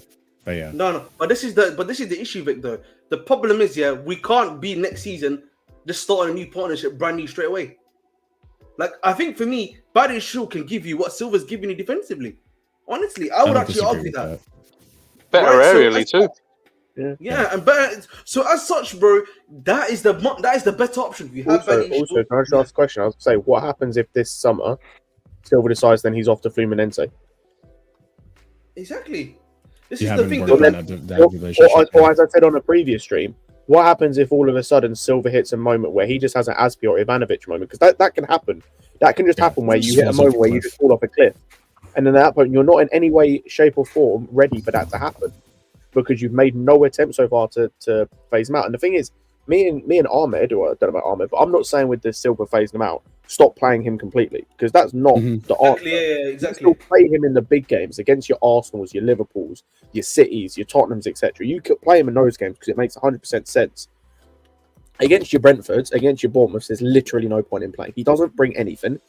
Like we saw it against Bournemouth when we played him, didn't bring anything. Saw it against Brentford, didn't bring anything. He doesn't bring anything. So in those games, like that's when you play Badiashile and Disasi as the partnership, or Colwell and Disasi, or Colwell and Badiashile, or whatever one you want to do. Right? As long as Silva ain't playing, that makes sense. Because like then you're prepared at that point. So if he goes to Fluminense, if he has a moment where he does his knee or something, even if the club doesn't want him, I don't know if the club's willing to sign him to another year. I'll be honest, because then that's an issue. Then I'm saying so he's going to go regardless. So then you're in a position, okay. Because I don't know. Because I'm agreeing with you, Scott. Because I don't know if you've heard the reports like you're hearing about Diomande in January, or like what's the other guy, Euro. There's like another guy as well that we're looking at probably to bring in January. And if that's the case, then you can already see the club is already thinking ahead and thinking we're not going to be offering this guy a new contract. So for me, the thing comes back into again is this mid-table to low mid-table teams, which is I would probably say up until Brighton. You can even play against Brighton and say all these other than the big six, play these guys together. Scott, did you want to address what I was saying before about a plan for these players in the future? Madueke maybe having a plan and the idea of building a versatile team. I want to disagree with one point you said. You said about later on in the season there's plenty more games. That's not true. Like there's actually less games as time goes on, unless we make it to the FA Cup later rounds, which we might do. Like we might do, but there's no guarantee. There's less games, and I'll be honest. Like also as well, like the players coming back. Like say Lavia comes back, whose position is he most likely to take in the team? Gallagher. Cool. Who's the number 10 right now? So then that means that Palmer is permanently your right winger, which means Madueke has no chance of playing unless he gets games off the bench. Or let's say Nkunku comes back, he's playing either as a striker or the number 10, so you then have the same problem. Like right now is the best time for Madueke to get minutes. Even Mudryk as well is the best time to get minutes. When everyone comes back and is fit and healthy, these guys aren't playing. Remember, Nkuku is going to be back, guys. Apparently for Newcastle. Yes. We know. Yes. On the Even, Ahmed, forget that. Forget all of that. I understand he might have got injured, so he came out of the team because of that. Mudryk was playing, starting games and playing well. The moment that Palmer came in, and I'm glad he didn't even our best player, but the moment Palmer came in and showed what he could do, Mudryk hasn't started a game since, has he? You moved Sterling to the left. But I would say though that just shows how competitive it's becoming at Chelsea to get a position in this squad. Which I know it's shitty because I feel like we're losing out on good players like because hold on, I don't get me wrong, I think Madueke is a good player. Like there's no doubting that I think he's a good player, but we're almost getting to that level now where we don't have to settle for whoever's playing best. Now we are playing whoever is playing best, and there are other players behind them to back them if they were to get injured. And the moment Mudryk got injured, he lost his spot because that's how competitive it is. No, but can I hit back on that point? Yeah, but can I hit back on that point though? The problem is with that point that you've made, is that look at the Man City game, for example, right? Even though Cole Palmer had a good game, Pochettino realized that Palmer hasn't really got the pace to work so well in the right wing. Then he doesn't in that game in particular. For right? I'd say, I would not even say in that big game in particular. I feel like a lot of the games that we've seen him play, he's more so playing. He's more so not on the right wing, like an inverted. Yeah, he's almost central most of the time. And then for me, if that's the case, and Pochettino seeing that, why are we playing, for example, someone like maybe let's say Gallagher, then in the 10 role? Bring on another right winger then to be next to Palmer, for example. But you're not saying Madueke would be that guy to bring it in that game? No, right? You could probably say could be Sterling on that side. It could have been Sterling on that side. I don't think Madueke's that fast either. No, but I'm saying it could have been Sterling on that side, and then you had Mudryk, for example. Yeah. You know what I'm saying? Like, there's an option there for you to bring on one of those guys that we're speaking about at the very least. But now you kind of run out of that option. With Nkuku coming back, I hate to say it, Nkuku has to be guaranteed star. I'm pretty sure the club, is on some level even putting that thing of like, he's our main man, the Crimson Jewel, he needs to be starting. Once that happens, Sterling's guaranteed now with how he's playing, whether I'm happy about that or not. And then obviously, Cole Palmer now, he's doing what he's doing. So, you know what I mean? It's not looking good. Bro, that's what I was just saying, also as well, going back, like, obviously I did the minutes thing for Werner earlier when we were trolling Chris, but like, you go and look at the people that have played so far this season. This is ignoring the fact that there are still arguably another 3 players that haven't played so far that could then come back in and get more minutes than Madueke. There are 8 players in the squad, or not necessarily in the squad, but Chelsea players so far this season that have played less minutes than Madueke. Hang on, 3 are currently not at the club. That leaves 5. And of those 5, 1 is injured. 1 just literally just came back from an injury. 1 is David Washington. 1 is Alex Matos. Like the only person who is fit right now and in the Chelsea squad that has played less minutes than Madueke is Brozier. Could have been petty and said Petrovic too. He's not played. No, but I've said that have played minutes. He's not played. Oh, okay. He's our backup goalkeeper. The only people that have played less minutes for Chelsea than this season are Chukwuemeka, injured, Brozier. Yeah. Humphreys not at the club. Burstow not at the club. Badiashile's just come back from injury. Diego Moreira not at the club. Washington and Matos. The only players that have played less minutes. Oof, it's interesting, but like, you know, back to what we were saying before. I mean, I'm not saying that there's going to be more games going forward. I think there's going to be, you know, I'm just saying that we're only a third of the way through the Premier League schedule. There's still 2/3 of it left to go. There's still 23 games left to play. So, 20 or so games left to play. 27 so there will left. be 27 games. 12, right? Is this game 12, if I'm not mistaken? So 38 minus 11, 27 games left. Thank you. So there's going to still be a good chunk of games, and also the fixture schedule is going to get easier after Man United. So who knows? There might be an opportunity for Madueke to, you know, make his appearance, and I hope we do. That's what I was going to say, because like it does get. I'm looking at the list right now. We have Newcastle in the league next. We have Brighton after that. You know, they're not in the best vein of form. Manchester United, yes, they're a big team, but we should be doing something against them. Yeah. Everton, Sheffield United, then Newcastle in the Cup, then Wolves, then Palace, then Luton, then Fulham. That's a stretch until the end of January. We play Liverpool on the 31st of January. So we've got, that's like a solid over a month and a half. Do you know what it is though? The thing is though, like, with Chelsea, man, those are our hardest games. Those are the real games, that we need to actually win. And well, yeah, but Ahmed, they are. But you look at a guy like Badiashile, those are our hardest games from an attacking point of view. But defensively, you should be able to bring in a Badiashile. Oh yeah. Oh yeah. Okay, that's fine. Yeah. I think it depends, and I just want to see some of these players just get game time to show me what they can do. If they're not good enough, they end up not being good enough, and I don't really care at the end of the day. If some of these guys are good enough, I don't care less as long as we sell them for a decent amount. I just want to know that they're good. I want to know that we've made the right decision, because that's the thing. I don't want it to be a case of we've sold them and all of a sudden they start performing elsewhere, and it's like, well, we never saw this because they were never given an opportunity. That's the issue. I'm not saying Madueke is going to get this level, but that was the issue we had with De Bruyne. That was an issue to an extent we had with Lukaku. It wasn't an issue with Salah as much. He was genuinely just shit. But he was fucking garbage. That time in Italy did him once. It did. But that's the thing is, I just need to know that some of these guys are actually and to strengthen your point too, this technically was going to be the season that the ownership was going to give Poch some leeway when it comes to results. Yes, they still want top 4, but they wanted to give him a season to get these players going, get the confidence up. The last season really fucking scarred us, so we have to fix up what we broke last season. So I think there was some leeway for Poch to experiment a little bit and figure out his best side and figure out what player is going to be part of his plans and all this and that. So there's that to strengthen your argument. I also wouldn't be surprised if some of these guys get minutes during this run, because if just looking at this run right now, we play from December, we play obviously Brighton at home. 3 days later, we have United away. 4 days later, we have Everton away. Then 6 days after that, we have Sheffield United at home. Then 3 days after that, we have Newcastle at home in the Cup. So I imagine that Sheffield United game in the league is probably going to be heavily rotated. I would not be surprised if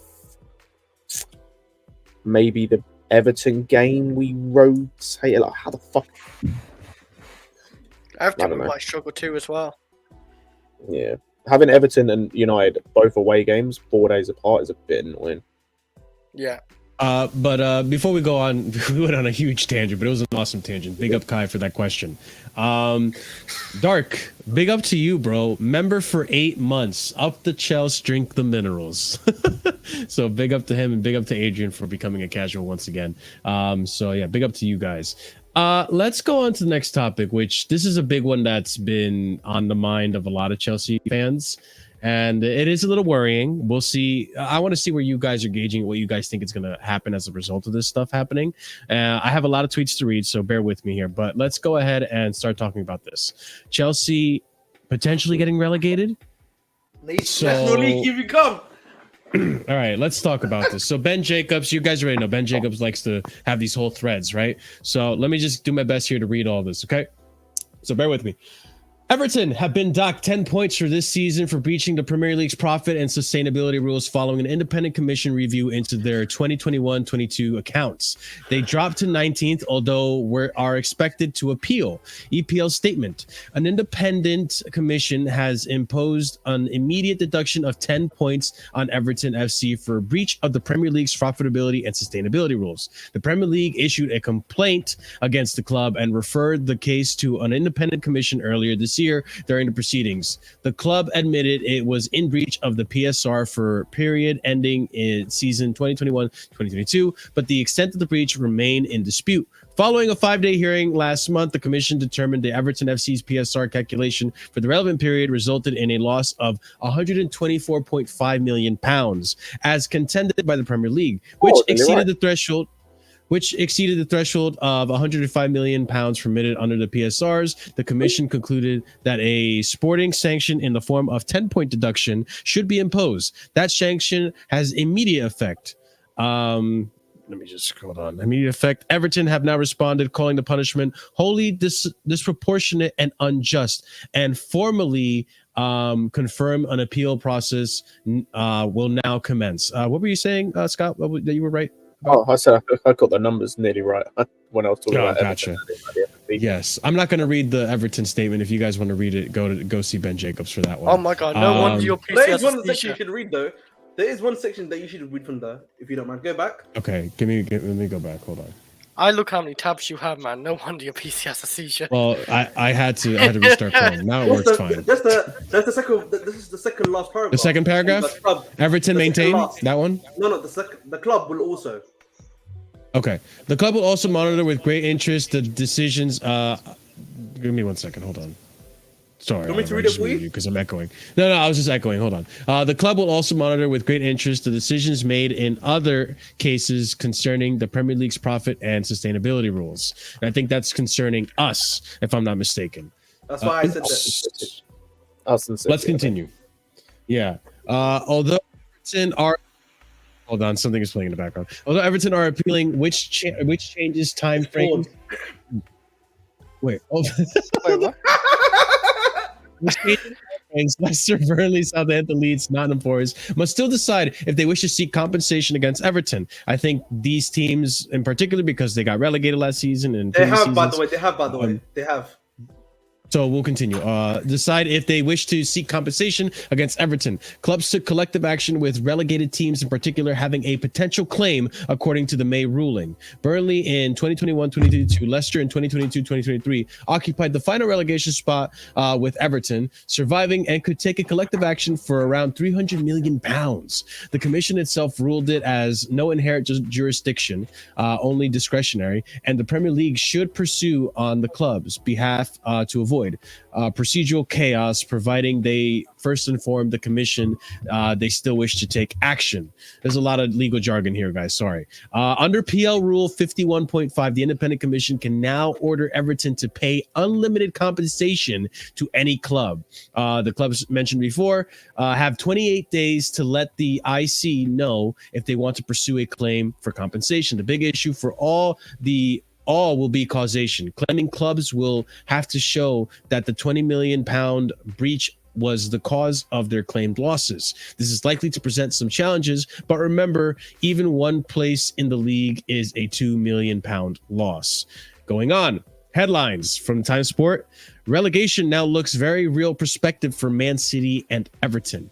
Going on, Manchester City's charges and allegations against Chelsea are both different from Everton's charge. There is no guarantee the two cases will be treated the same. This is coming from David Ornstein. Following with Fraser Flesher right here.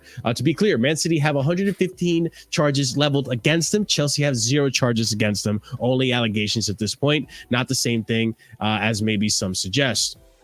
CFC Daily, again, reporting what David Ornstein said. Chelsea's new owner held back £100 million from the sale ahead of the current investigation. The Premier League can go back as far as they want, unlike UEFA.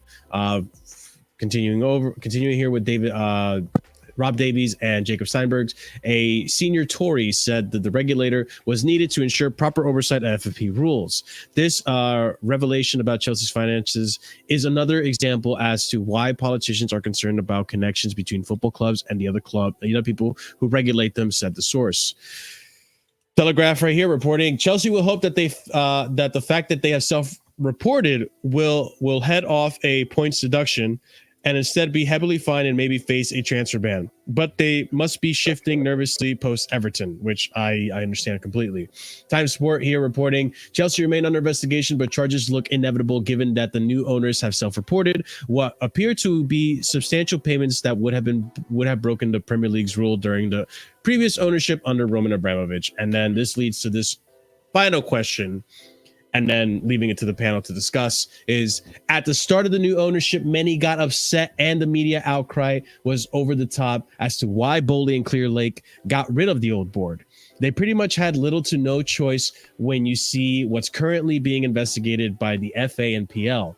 They don't want anything to do with it and wanted to distance themselves from it. I'm pretty sure they didn't want to completely reset an investment they spent a lot of money on paying out the rest. Always context behind the story.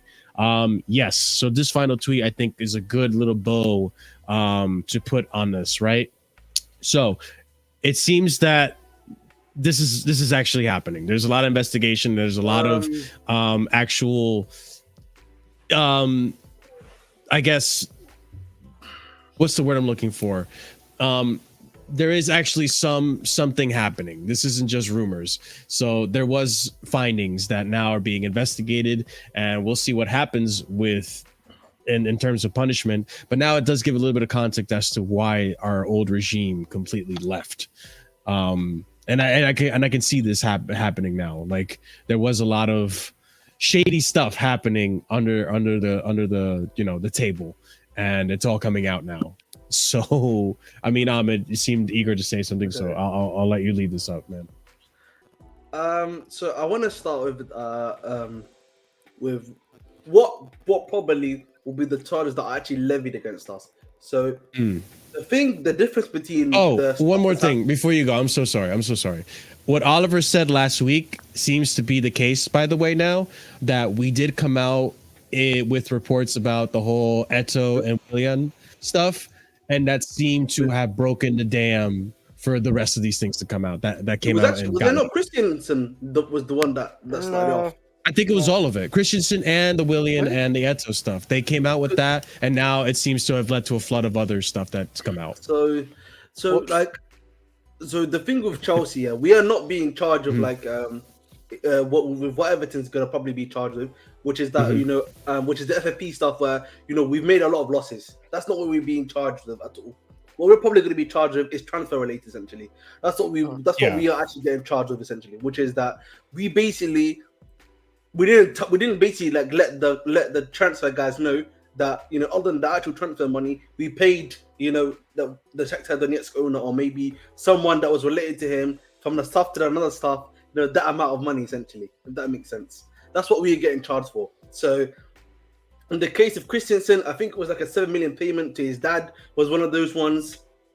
In the case of Willian and Eto, from what I've heard, it was like a shell company payment to a shell company that the previous owner actually owned. In the case of, Hazard, was actually to his agent as well, that we paid it to. That's another one that's being currently alleged. And there's actually one more, which was representative of Conte. Yeah, Conte was one, and I know there's Atsu as well. I think Christian Atsu is another one. As well, rules for Atsu. With Atsu, I'm not sure where it is though, because I think Christian Atsu is definitely one of them for sure though. So those are the ones. Yeah, I haven't heard about that personally. Man, he never played for us either, so we just broke the rules for nothing for him. Yeah, he did. No, but we barely used the guy. We loaned him out. No, but we're talking about his transfer though. He transferred to us though. That's what we're talking about in particular. Yeah. So I see a lot of clubs do this, by the way, Ahmed. A lot of clubs do this. I hear you, bro. But at the end of the day, Like this is what is being looked at. This is what is being kind of looked at for us. So essentially, it's from at least the period of 2012 summer to like 2015, 2016 century. So those 4 years is what's currently being looked at. They haven't seen anything else, it seems, from the previous, if that makes sense.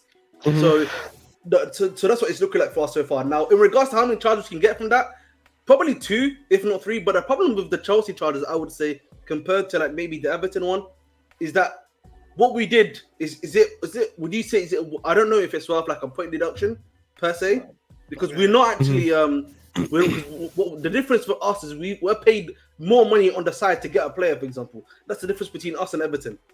We're not actually breaking money. Well, yeah, payments. Everton have gone into the red zone on FFP, whereas we've basically avoided it illegally. Yeah, what we've done is a lot more malicious, basically. It's not even that though. It's like because as well it's 2 different. So as I'm aware, because it's 2 different. What they called charges. Payments? Charges, yeah, cases basically charges. Mm-hmm. They're not linked in terms of like Everton with the points deduction. That's a common thing for those type of charges, those type of cases. Like we've seen it before with teams in the Championship. Derby, I think, was the last one of the big ones. Yeah, when they have like problems. Reading was one as well. Like they got relegated from the Championship last season because they got a points deduction for similar things, for failing to make payments. because it's to do with FFP. What we're getting charged for is nothing to do with FFP. In terms of exactly. It's literally nothing to do with FFP. It's the same with City. It's nothing to do with FFP. It's absolutely nothing to do with FFP. They got 115 charges, Scott. So I don't know. Maybe they might be. That actually might be. No, but I swear they're not related to FFP. They're related to some of them are. It's like transfer stuff. And sponsor. No. Basically, it's the reason why it's connected to FFP is because of the sponsorship deals they've kind of made in order to get ahead of FFP. Inflate their revenues.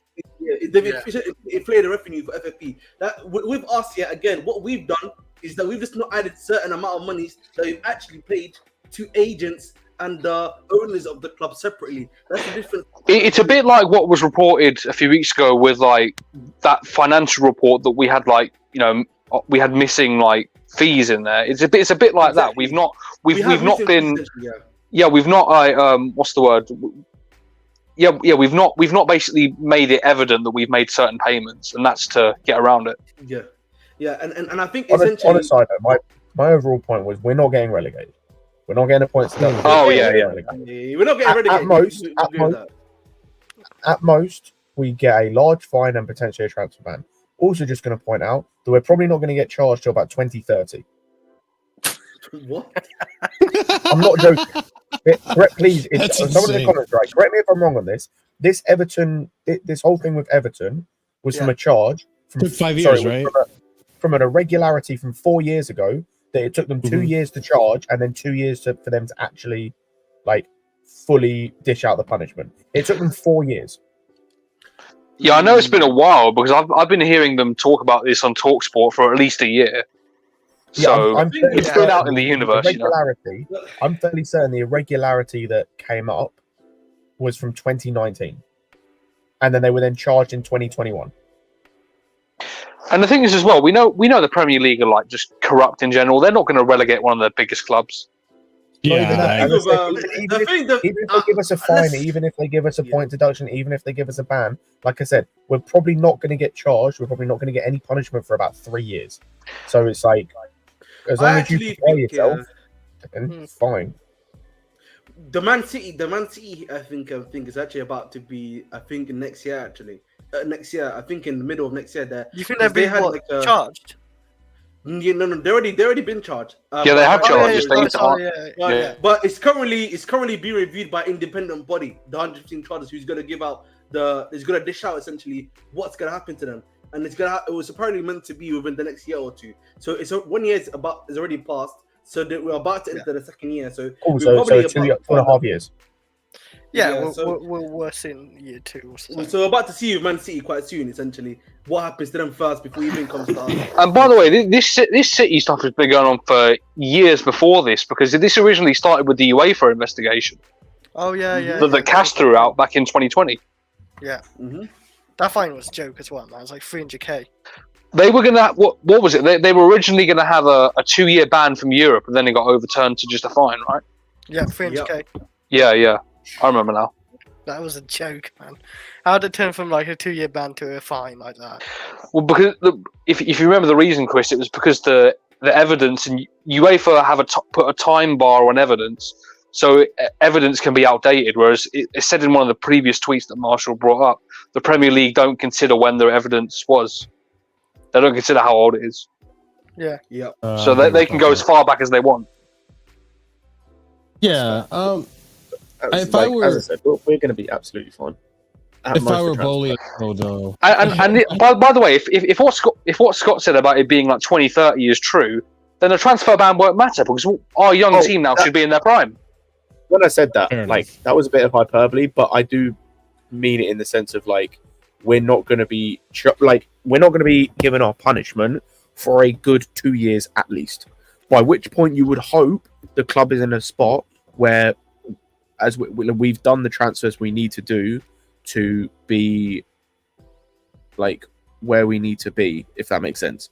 Like in 2 years' time, we should be consistently in the Champions League, so we don't have to worry about that. We should be maybe towards the top end of the table. You'd hope challenging, whether that be getting within 6 points, whatever it is, of first. You'd hope. Like we shouldn't be in the position we're in now, or we were in last season. So even if we get a transfer ban in 2 years, who cares? Well, yeah, like you said, you'd like to hope a lot of that groundwork's already been laid because, I mean, if you look at us now, the only positions that we're questioning right now is really left back and striker, and we should cover that in the next 2 years. I was also going to mention too that if I were Bowley and Co right now, I would start. You know what? Business as usual. Let's continue to stack up on players stock up. The problem, because I feel a transfer ban is going to come at some point. Guys, I'm going to be honest. Like I think the level we shouldn't be as worried as the other guy that's behind in front of us. 115. I'll let people know again. 111. We've been charged before. Yeah, that's a lot. So, but some of those charges are ridiculous, though. You know what I mean? Like, I think one of the charges that was mentioned was like the size of the blade of grass. The problem is, Marshall. Yeah, we can probably say, I think it's fair to say at least 30 to 40% of those charges are probably going to be bullshit. But I definitely there's still a lot of other charges. Yeah, but I thought at least half of those charges, which is going to be 60 something of those charges are legit. That's insane. And if that's the case, they actually could get relegated. If us, it's less so because it's not to do with like that stuff. But why are we in this conversation? We shouldn't even be comparing. It's scaremongering. It's scaremongering. That's what you say. A, it's scaremongering. B, it's no level of critical thinking. Like if time sport. You know what they should just do? Like, not automatically relegate City. Just give them like a minus 80 points at the start of the season. See where they come after that. If they survive, they could survive it. City could survive. The Championship doesn't have to accept them, by the way. If they get relegated from the Premier League, that's true.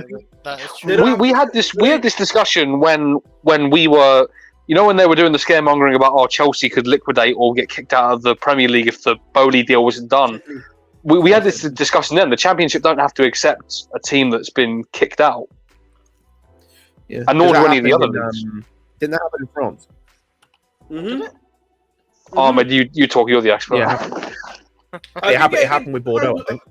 It happened with Bordeaux. It was Bordeaux, yeah. It didn't happen. They had to stop the National League. They got relegated to Ligue 2, and then I think I don't know if they got kicked out because they didn't get accepted, but I think there were other irregularities they found, so they relegated them again. Oh Jesus! Literally, they regulated them because they were like in administration or they had financial problems. No, and then they relegated them again. They kind of got semi-liquidated because their ownership couldn't afford them anymore, so they were looking for. Also, that happened in Italy, I think, as well.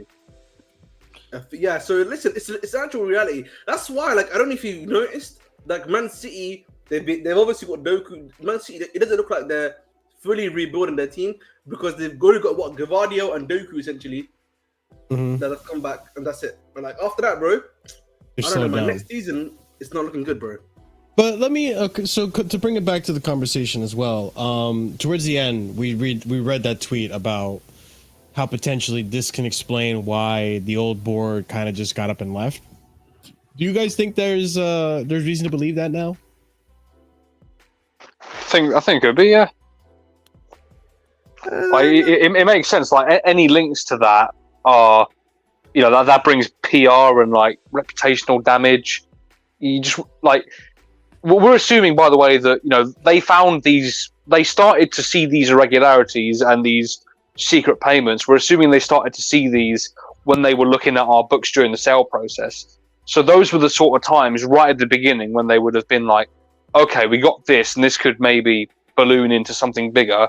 We don't want these guys here bringing that kind of image because we're going to go through a PR storm anyway because we're a big club and we've allegedly cheated. So people are going to hate us for it anyway. So it's damage limitation at the end of the day.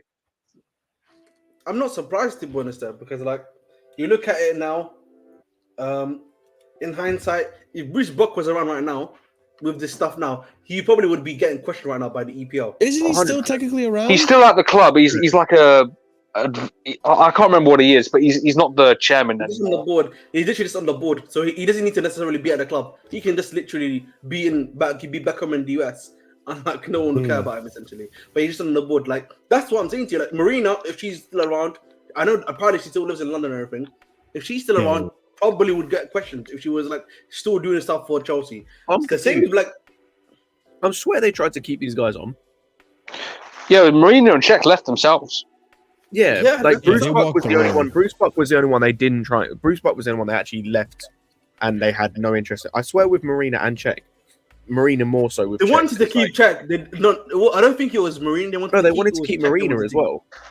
They wanted to keep Marina till the end of the summer window, just If for the I- transition phase. If I remember correctly, based on what Scott's saying, I think the story when we were talking about it was that Bowley wanted to basically keep the board.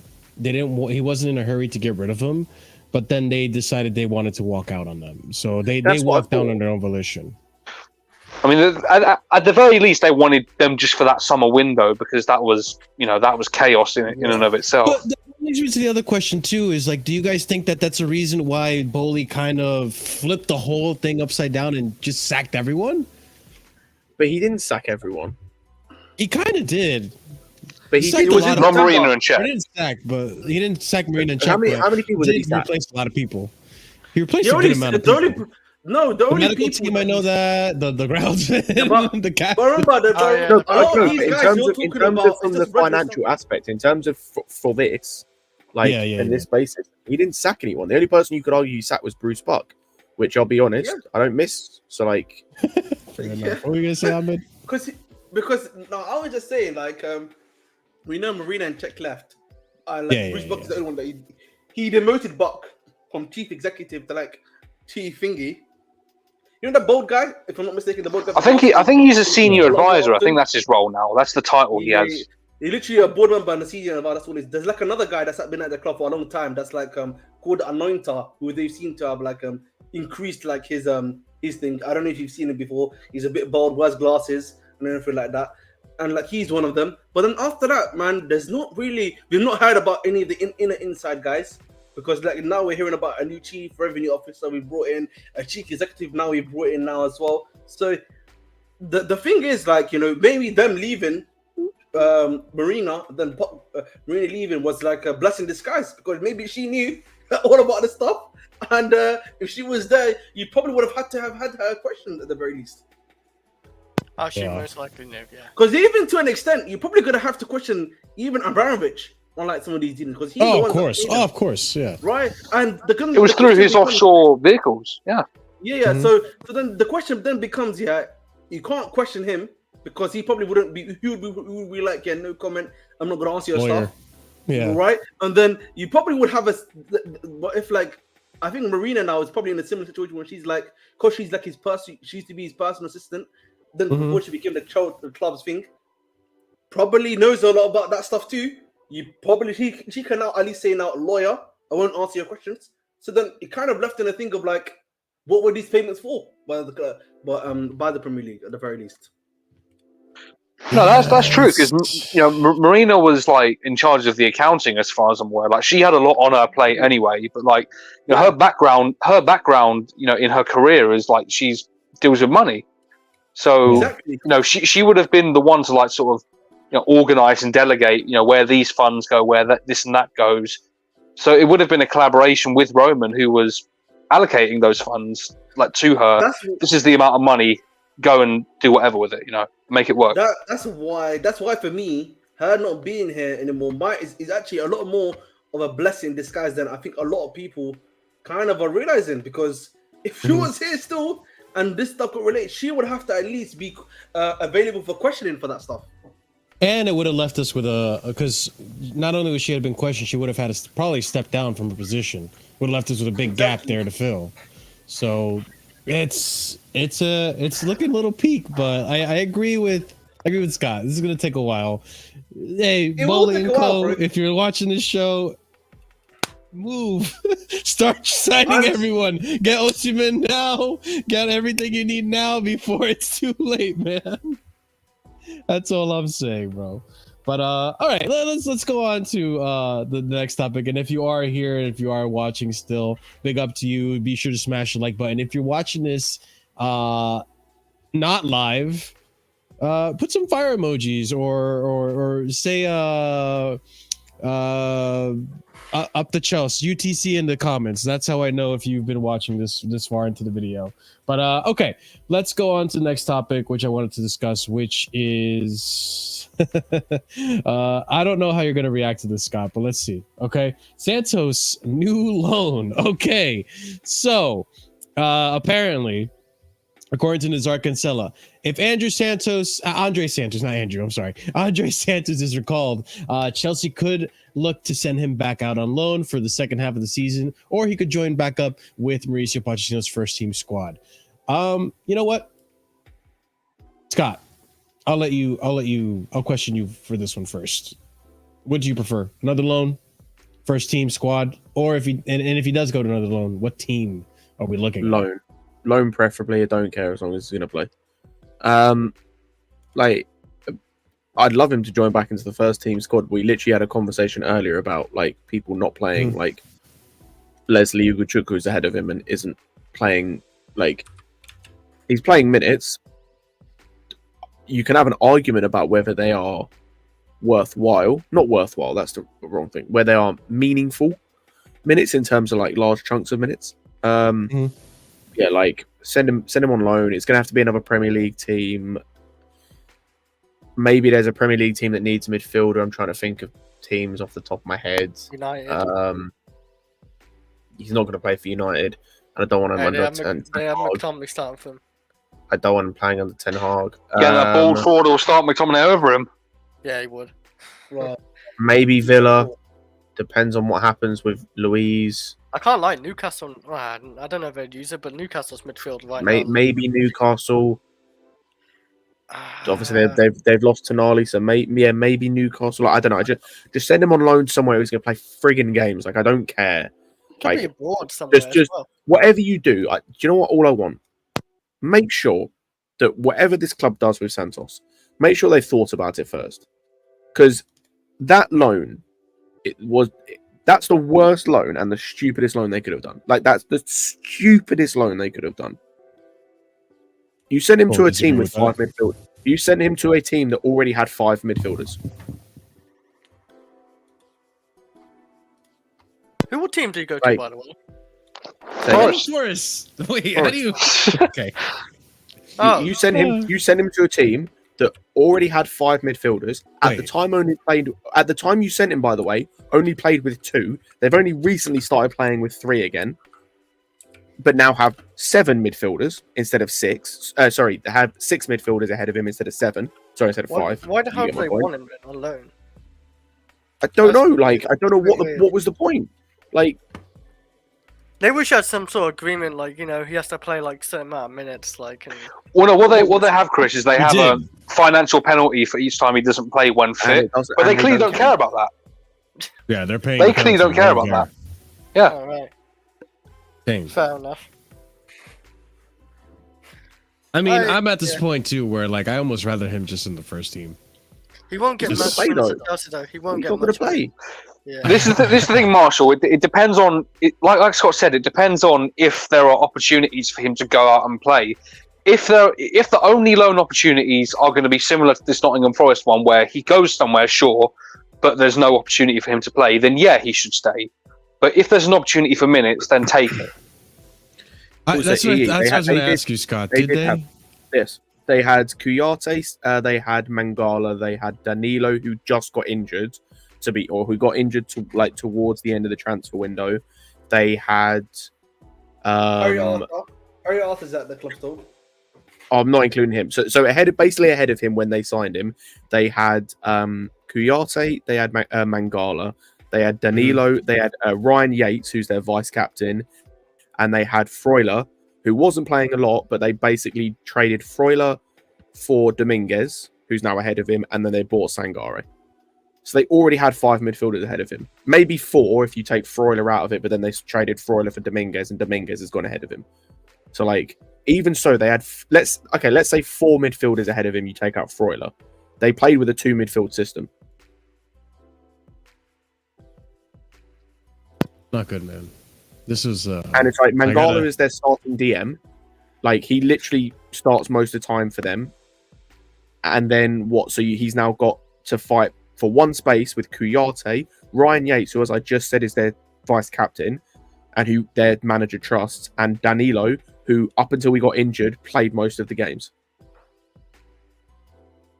Got him on loan before Sangaria, right? Thought Kouyaté was leaving. Yeah, no, Sangare they got before Sangare, but I'm telling you, they still had 5 midfielders. Even if you want to argue Okay. 4 with Freuler, like Not even 4 then, but, midfielders like, for 2 spots. it's not like they got Andre Santos and we're like, oh, we still need another midfield. They probably planned on getting Sangare regardless of Marshall, they were looking at Ndidi Also- as well from Leicester. As I said, but Marshall, they would link with Ndidi. As I just said, the guy as well that was injured, Danilo, has come back into the team and taken his spot. Like he took his spot on the bench.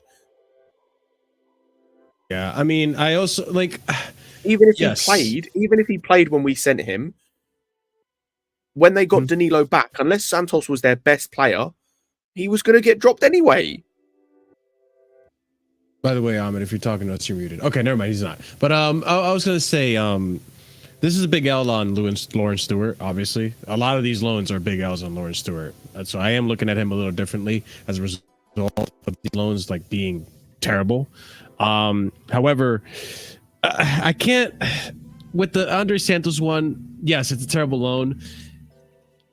I would even say the decision to send him to Nottingham Forest was a terrible one as well.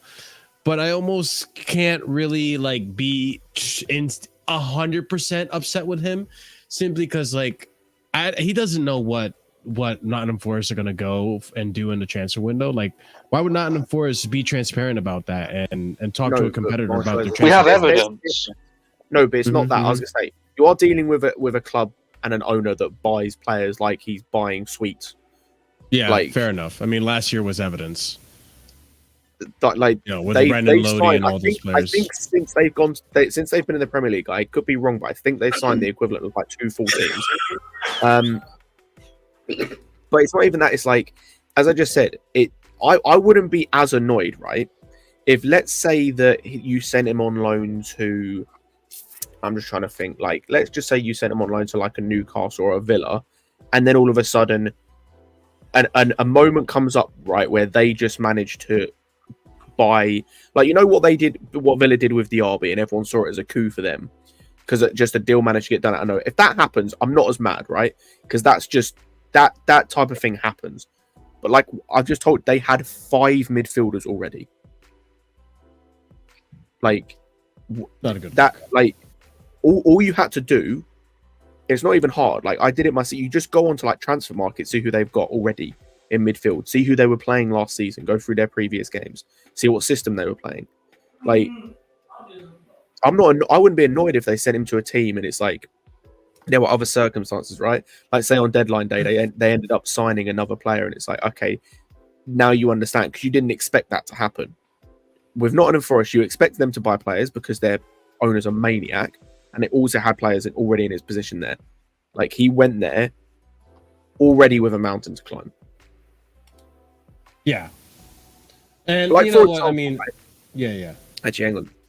Go through your point and I'll use an example of like. I was just gonna say Carry I was on. expecting him to climb that mountain, but and even now I would say he should be starting and playing for that team more often.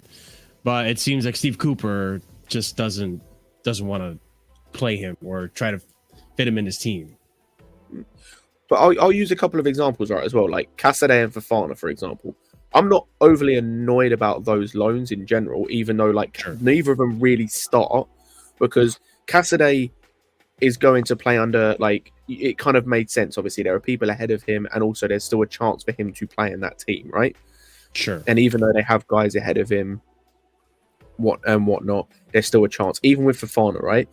Obviously, they've got other strikers ahead of him. I think they bought a striker as well. I think they bought Volland in after they bought him in. Obviously, you knew Volland was going to play, but it's like I don't mind too much because he's still going to get given chances in that team, which he has done, and there's still scope for him to do okay in that team. So like those I don't mind. And if that had happened with Santos, where it's like, okay, maybe they buy someone after you go in, there might still be a scope for you to play. There has never been any scope for him to play in that Forest team unless he was literally going to be their best player. Which if that was the case, like why? Like you could have sent him somewhere better. If he was going to go to Forest to be their best player, and considering they have a Wonyi, they have Gibbs White, they have others, you know, like Danilo when he was playing last season was good for them. If he goes there to be their best player, Why have you sent him to Forest? Why didn't you send him somewhere better? Also, Jay, he started a game in the Cup and then came on off against Liverpool with about 7 minutes left to play. That's it. Yeah, man. At the end of the day, man, this has to be a Hall of Fame bad learn from our Senate. So we just need to do better when we're picking who we're picking. Also, sorry, Ahmed. Also, as well with Forest as well, it's not even like they don't play young players. One of their centre backs, the guy who got injured in the last game, against whoever they were playing, Murillo, he barely played for Corinthians before Nottingham Forest signed him. So it's not even like they don't play young players. They do. But there was just no spot for Santos. So, like, as Ahmed said, this is one of the worst. But this is worse than the Billy Gilmore loan for me. Yeah, Billy Gilmore was a pretty bad loan. That was bad, but like you kind of understood it. It was just the team around him wasn't good enough. And he got the flat because he wasn't the permanent signing. Whereas like this Santos one, you've literally wasted this guy's career for 6 months, like for no reason, for legit no reason. Can I ask, man, what happened to Billy Gilmore, man? I haven't seen that guy, man, a lot. He's on and off for Brighton, I think. He does some good things for. I've seen some good things where he's played for him. Didn't he get assist against us? Okay. He did that bang of a cross. He did a bang of a cross and it caused a goal. I think he did get an assist. That was I think that was a pre-assist in preseason, right? No. This isn't in season. I think he did get an assist. Yeah, he did a bang of a cross. He did. Well, it can't have been this season because the only time we played Brighton is in the Cup and we beat them 1-0. Yeah. So they didn't score against us. This is pre-season. Might have been pre-season. No, wait. I thought we played them in the league as well. No, not yet. We don't play them in the league until 2 weeks from now. Yeah, it must have been in pre-season. Yeah, I just thought bringing him up. You know what I'm saying? I know what you're talking about, though. Gilmore crossed it to the back post, and then they headed it across goal, and then someone tapped it in. Like it was a pre-assist. It was a good one. Yeah. I'm pretty sure it was cross against us at one point. Just like it was a bang of a cross. It was, but I seen other games where he's done okay, but I don't know, man. Yeah, because look, I haven't really been seeing him play that much. You know what I mean? Been missing. You know and listen, he's been fine. I mean, they got him for cheap, so they're not going to be crying if he's not. Yeah, he was playing quite a bit up until like recently. To be fair, I thought that too. Yeah. I don't know, man. What went wrong? We'll see. I tend to agree with Scott. I think we all are in consensus about this loan for Santos. I think it was a horrible loan for Santos, amongst other loans that we discussed in the previous show. Just going to point something out. Doing the same thing I did earlier, by the way, in terms of the minutes thing. There are only 2 players in the entire Forest squad who played less minutes than Santos. Not good. And they're paying the penalty, despite there being a penalty. So, listen, let's just bring him back to Bridge and figure out what we're going to do with him. I wouldn't be surprised if he goes out on another loan. It is. The Santos loan is not a waste. There's more to learn off the pitch for a foreign player. CDM is an in-demand position, so Santos will be fine. Maybe he could have done that just by staying up with us. Two things. Number one, we don't even know, by the way. We don't even know if he's a CDM or a centre mid. We don't even know if he's a 6 or an 8 yet, because he's played at both. Like internationally, he's played both. Also, you're right, Vic, but he could have learned all of this plus playing at any other club.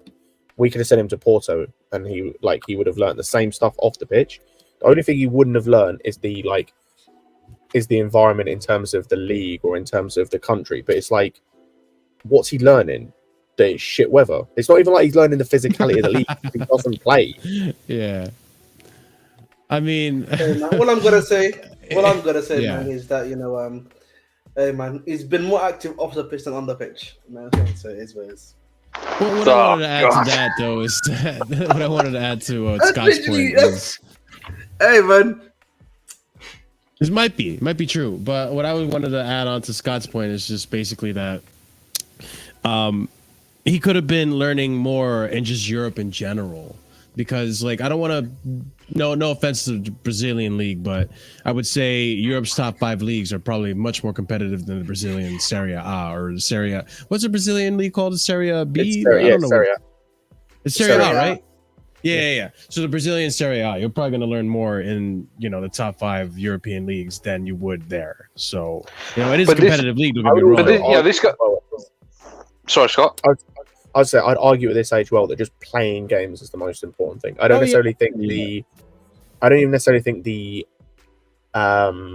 level that you play at is necessarily like that as important as just playing games. I think just playing games in general is important. I think we're seeing that with certain people, like Hutchinson, for example. Like, you're talking about a team at Ipswich. I know, obviously, they're second, I think, in the Championship, but like that was a team where you thought, okay, they're going to be a mid-table Championship team, maybe towards the bottom end, but it doesn't matter. He's going to be playing minutes. Like, he may not have a future at Chelsea either, but he's getting valuable game time there and playing and developing as a player. Whereas Santos, outside of what he's doing in training, which you can't fully replicate training to be like a match, like not all the way, isn't developing as well as what you would hope.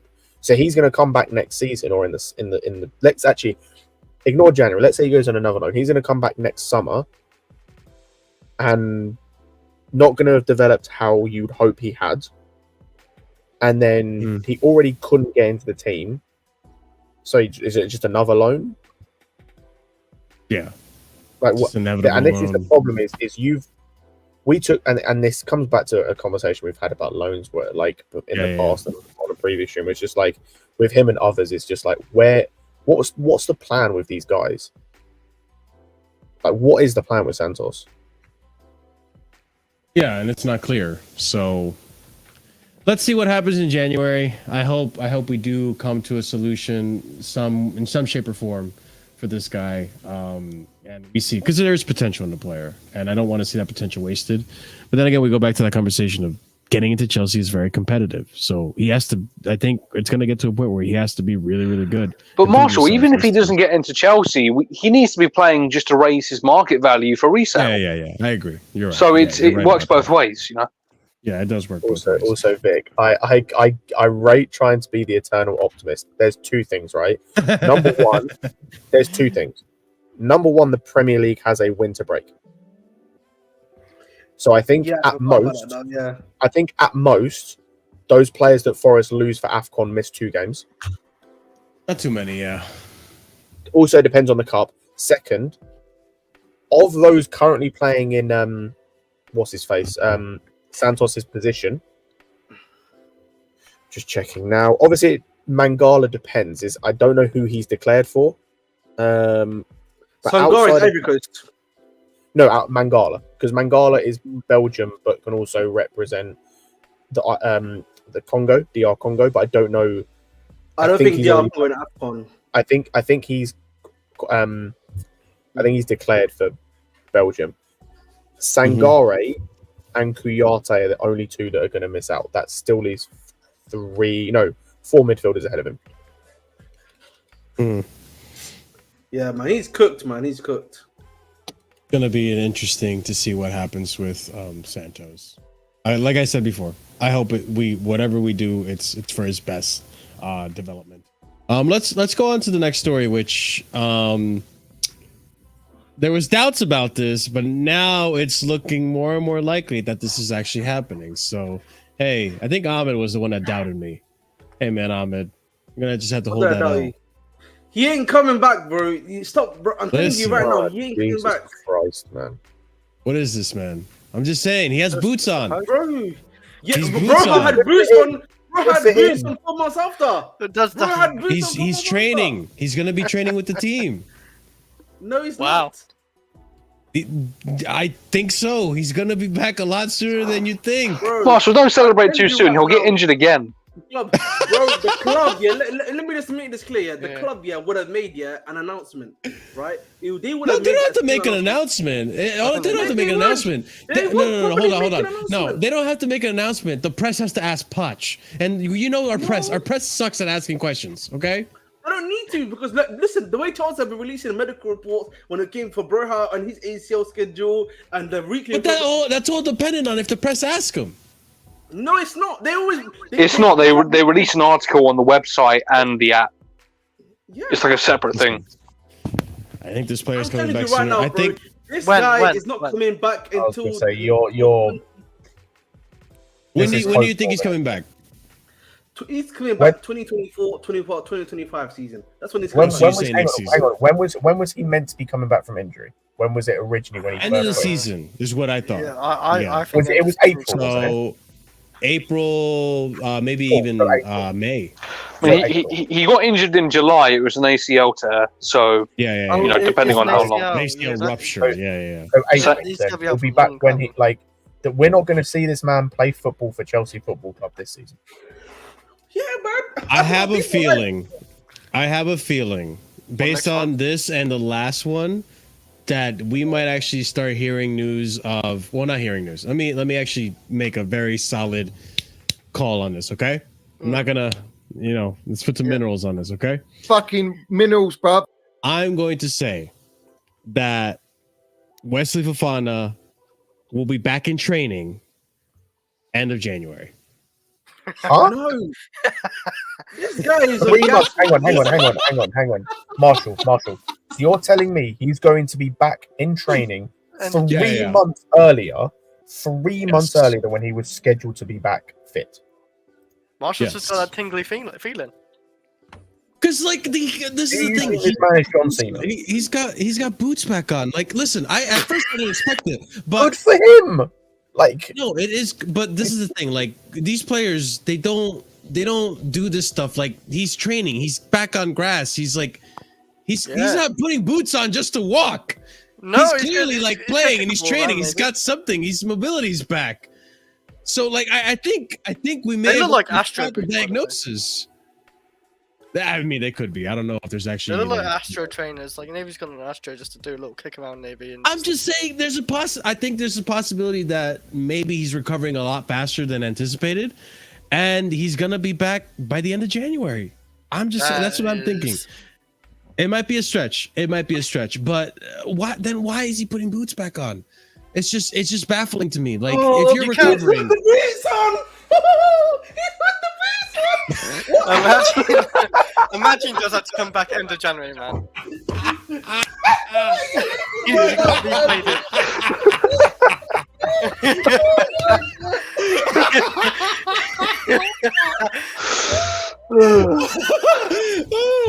oh, please, somebody click that. Oh my god. It's gonna be on my soundboard now. like, just on Fofana as well. Like, Yes. let's play devil's advocate with Pick something. up, big L. Let's Yes. Okay. let's say that he gets back end of January. He's back training. Let's go back to an argument we were having earlier about another player and some other players. When does he play? When does he get minutes? Oh yeah, I don't know about that. Yeah, that I don't know. That's a big game. Listen, we're trying to get Badiashile in the team. Fofana, I don't know how you get into the team, bro.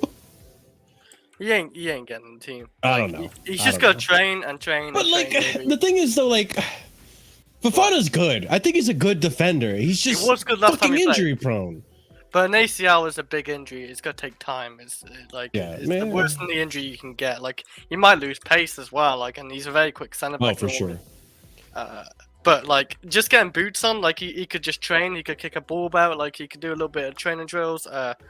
Like, strengthen his knee up. I don't know. Like, but like, it's not gonna be any time near January. I don't think. It's gonna be like a fair few months after that.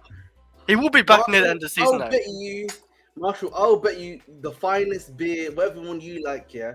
And you can do the same for me in exchange, yeah. This guy is not going to touch the pitch. You know what I mean? We can do an exchange. You know what I mean? What, in, like, February? Igal knows what I'm Yeah, talking don't be about. Put the man. boots What on. are you doing? It's like, oh, he's got the boots on. Something's happening. Something's happening. Oh, watch closely, lads. You know what I'm saying? Oh, that's literally what you're doing, Marshall, bro. Listen, my bet still stands. Bro, I didn't know you turned into a gnome today. Like, goddamn. Get in the Christmas spirit, bro. Oh man, you just made me cry, bro. Oh my god, that was too funny.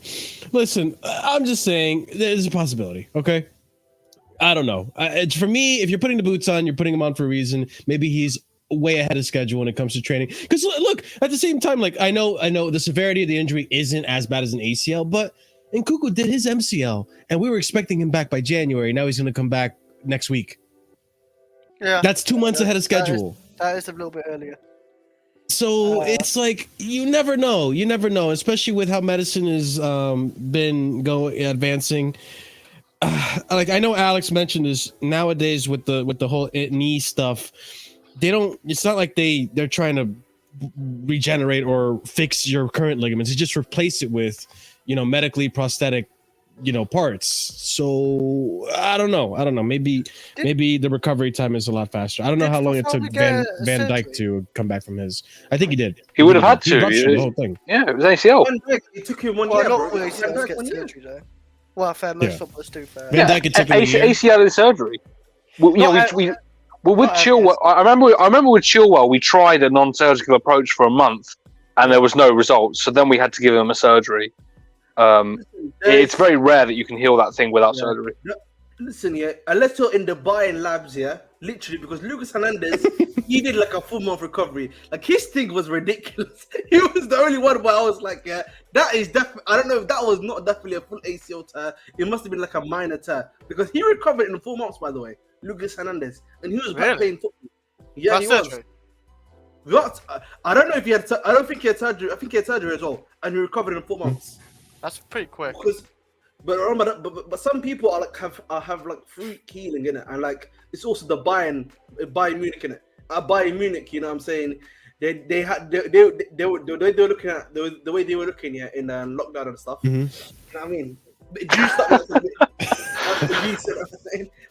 Like, listen, Fofana, bro, he takes a long time to heal, and then he plays 2 games, and then he becomes a broken toy again. Sadly. Yeah, let's hope that doesn't happen, but.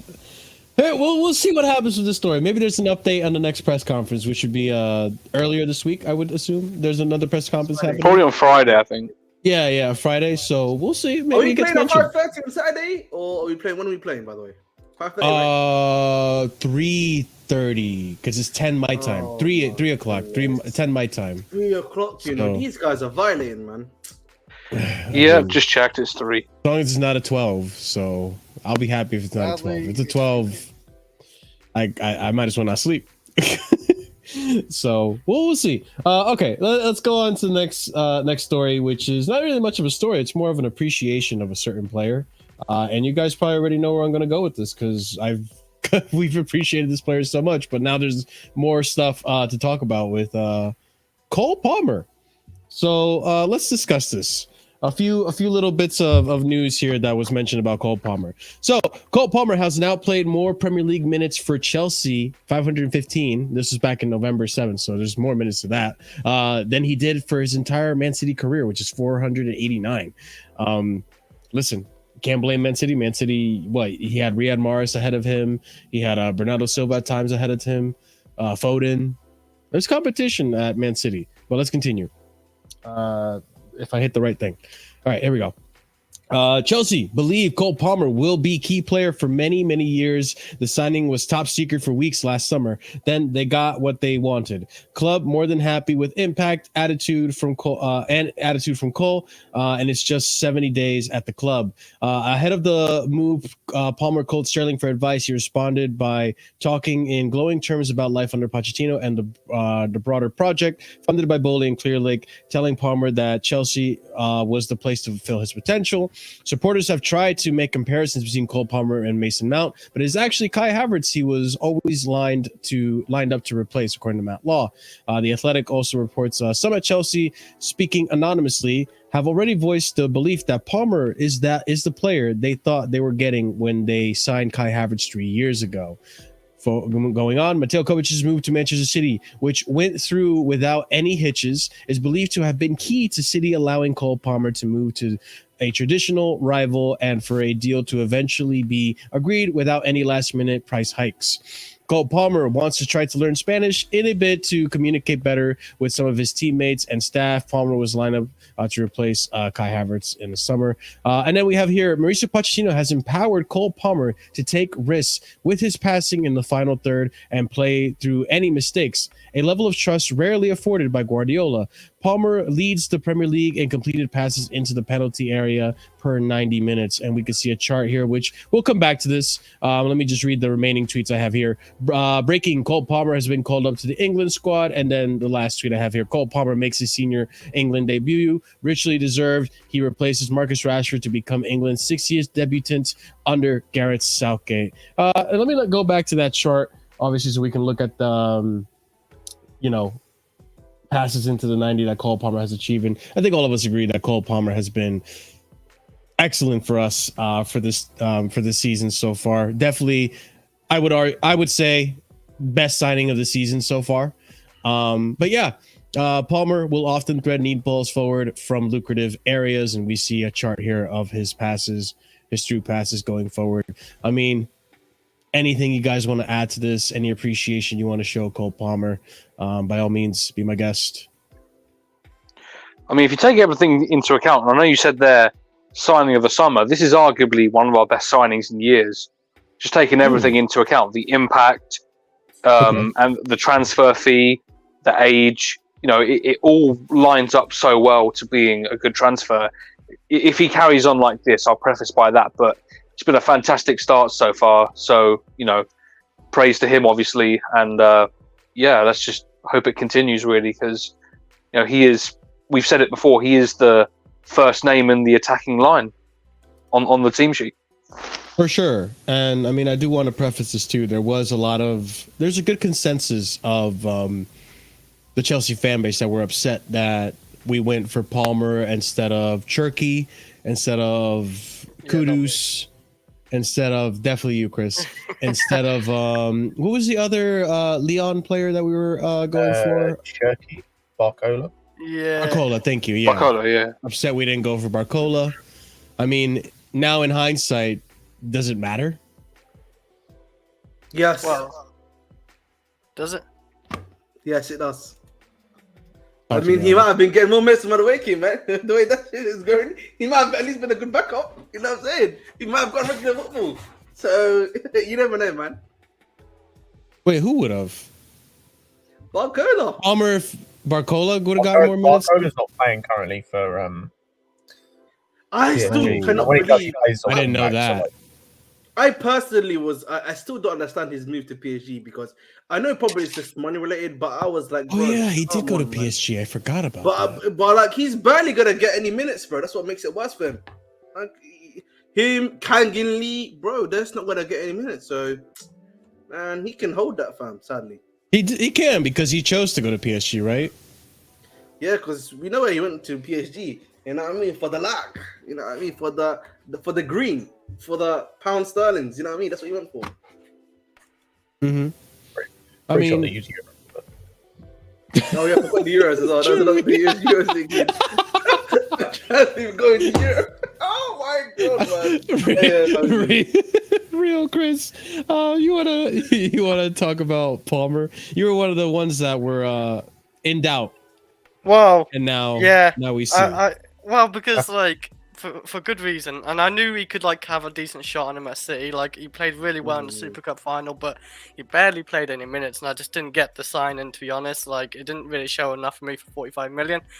But now I look at it like he's played like 7 games and got like 7 GA, I think, or something ridiculous. Like he's in really good form. His chance creation is very good. Like he's the through balls into the box as well. It's just beautiful to watch at times. It's just I'm completely wrong about him right now. Like I can see that. Like he is something, was actually like our best attacker right now. So yeah, I'm just wrong about the guy. Like nothing more I can really say about it. Like I actually look forward to watching Cole Palmer now. It doesn't happen often, but you got to give kudos to Chris when he admits he's wrong. Okay, because half the time he's arguing with right. you. No, but like I was confident about it from the get-go. I mean, obviously there was a little bit of a hint of risks to take in there, and that did linger. But I was confident because one, he's coming from a Pep Guardiola school of training, school of thought. Like he was at Man City for 15 years, I believe he says. So like Man City has been a really well run oiled machine. And so it's not like the talent that's coming from there is bad talent. It was going to be good talent regardless. And I recall like there was a game I think last season where he played against us in the I think it was the FA Cup or Carabao Cup. Yeah, it was one of the cups. Yeah. It was one of the cups, and I recall like he was playing really well against us, and I thought like, damn, this guy's actually talented. Fuck. Did he score past this actually or system? It's one or two. He didn't score, no. It might be an assist. No. He done over Aspie, I'm pretty sure, as I remember. So, and this kid was getting minutes under Guardiola, just not that many. So, I had a good feeling he was going to be a good signing. Whether he was going to play as often as he did and make the impact he was going to make, I did not expect. But So I also didn't have Marshall basically. So basically, Marshall No. because he was a No. pep player. And I believed in him. I believed him because he was a pep player. well, part of that, but like also like my options were Cherky and Kudus, which were I can't lie, around man. the Turkey's same getting age. cooked this year. Have you seen Turkey, by the way? Nah. It's not Not been good. looking good, Ralph. But it's not been looking good, Ralph. Is he not looking for that with club in general? He's beefing. I mean, that's true, but like he's beefing with the. He's basically the old man, the new man that basically have beefed him. He's barely getting any minutes to play. The club That was part of the reason why we didn't want him, right? Was because of his attitude problems. Yeah, that was a report. But the thing is, it wasn't his attitude though this time. It's they're saying that they just don't rate him. So now he's not even playing at all. Sheesh. And then Kudus, we've yet to see what's going to happen with him. He's starting to He's actually starting to get get minutes minutes. under West Ham. He's starting to get. He's starting to actually be a starter in that team, and West Ham is not doing that bad. I'll tell you what. He's been alright, I thought. Kudus has been okay. Yeah, he's been getting a few goals. Listen, I'll tell you what it is with the Palmer transfer. I think the reason people were like skeptical of it at first was because it was like this top secret signing that Fabrizio was teasing, and everyone thought like, oh, it's going to be an Mbappe or a big name, and then it's Cole Palmer. No, but there are people like that though. Like I know that's completely unrealistic, but there are people that see top secret and they're waiting for the big reveal, and it's Cole Palmer. Who's he? I don't think it's that. I think people saw it as like, oh, it's just City's, like it's their hand-me-downs. It's their rejects. It's like what we do basically. Yeah, but it's like what people don't understand, and people will never understand when they're that small-minded. There's two things with that. Number one is just because someone is a quote-unquote reject, which he wasn't, but is a quote-unquote reject at a club, does not mean they're a shit player. Like, that club, it hasn't worked out. Like, no one's gonna sit here and tell me that Gabriel Jesus is a shit player, but at City it just didn't work out how they wanted it to. Like, is Ake a shit player? He was a Chelsea reject. Yeah, he's doing like pretty he's well. now balling at City. It's actually stupid. Number two is like, even if he again is a City reject, that's a City reject that's played for arguably the greatest manager of the greatest manager of my generation of since I've watched football. Like, this is what we don't understand as well, is he has played to a level higher than basically anyone else in the squad in terms of the people he's played under, the people he's played with. And you can tell that with the way he plays, his understanding of the game, his intelligence when he plays. Like, he plays like the same level as like someone 6 years his elder. Yeah, I would 100% agree. So, I mean, like, it goes to show, like, again, I emphasize Man City reject, but Man City doesn't just pick bad players. They very rarely have flops. Like, you could argue Calvin Phillips is in that discussion of being a flop, but even then, like, you can count their flops on one hand under Guardiola. Yeah, it's not very many that happen. So what are you saying? They got KDV from us, and then we got Cole Palmer from them. Is that what you're saying? I mean, yeah, because that is what happened. I don't know what you're implying, though. I mean, that goes to our argument as well. You know, Kevin De Bruyne was technically a Chelsea reject. Yeah. And now look how great he's been. Cams in the world. Yeah. So it's just, just because it's a reject, whatever, doesn't necessarily mean it's a bad player. People look at what we did to Arsenal, people look at Arsenal, how, we gave them Willian and David Luiz, but it's just not comparable at all. It's not and Kai Havertz, but it's not comparable at all. Like, the level, it just isn't comparable. Like, especially with Willian and David Luiz, they were at the end of their careers. Cole Palmer's career has barely, if at all, started. True. So cheers to Cole Palmer. I hope this continues on. And we're talking about the best signing in Chelsea history in the future. We'll see. I won't go that far. He also, by the way, is not Nah, signing this. chill out. I'm just going to point that out. No, I'm just saying in the future, not this season, but maybe in like 5 years Probably from season now. one out, Madison. Never know. Not even. I was going to say, not even that. Going back to your signing this season, he's not signing this season. For Chelsea? You don't think? Oh no, in general. I thought you meant in general. He's signing this season. I meant for Chelsea. Just I meant for Chelsea, but okay. in Just 'cause, general, well, that's I'm not going to lie. Like our signings in the summer were Jackson, were Disasi, Caicedo, Lavia, Ugachukwu. I was going to say, there's not a lot of choices, basically, what I'm getting at. Augusto. No, it wasn't. No, Gusto was a January signing. We loaned him back. Yeah. Oh, you're right. Actually, Okay. I've just had a thought. Nkunku technically is a new signing. We signed him on a pre-contract thing, so actually, technically speaking, if he could be in the signing this season.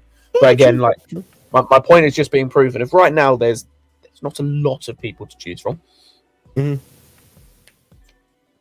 We'll see. I just hope everyone else steps up too, so we can have a proper like little debate about this. But as of right now, it just seems like it's going to be either between Palmer or Caicedo, maybe. I don't know. Caicedo has to come good a little more, but Nkunku too. We don't know what's going to happen when he comes back. But all right, let's speaking of Nkunku, and we'll close out on this one. Which, by the way, if you're still here, smash up the like buttons. Big up to you guys. Appreciate it. Apparently, Ivan Toney might stay at Brentford. So let's elaborate a little bit. All right. So Christopher Nkunku is back out on the grass at Cobham and wants to prove his fitness in the time for Chelsea's trip to Newcastle. However, their medical staff want to make sure they manage his fitness delicately and correctly, which I 100% agree with. Regardless of Chelsea's upturn in form lately, Nkunku will be a starter for Mauricio Pochettino once he is fully fit. I suspect that he will have a fairly immediate impact in front of goal as Chelsea seek to make a push for a European qualification spot. Moving forward, Chelsea's recruitment team and football staff are aligned on the instant difference Christopher Nkunku can make, and if he hits the ground running, they could wait to move on a striker. Although the strategy has largely been to buy young and little less proven, Chelsea's recruitment team are exploring a slightly mid-20s, older and established forward. This is coming from Ben Jacobs on Give Me Sport. Ben Jacobs, there is no doubt Harry Kane would have also been on this list if he hadn't moved to Bayern. That's the type of profile Chelsea want. Not just someone with good numbers and potential, but a world-class finisher. Right now, there are few and far between, so it's not an easy task. Yep. Moving on to the Toney side of this. England hitman Ivan Toney is torn over a January move from Brentford. Arsenal are the front runners for his signature this winter. This is coming from The Sun. Chelsea have had regular contact with Ivan Toney's agents, with Paul Winstanley a fan of potential move.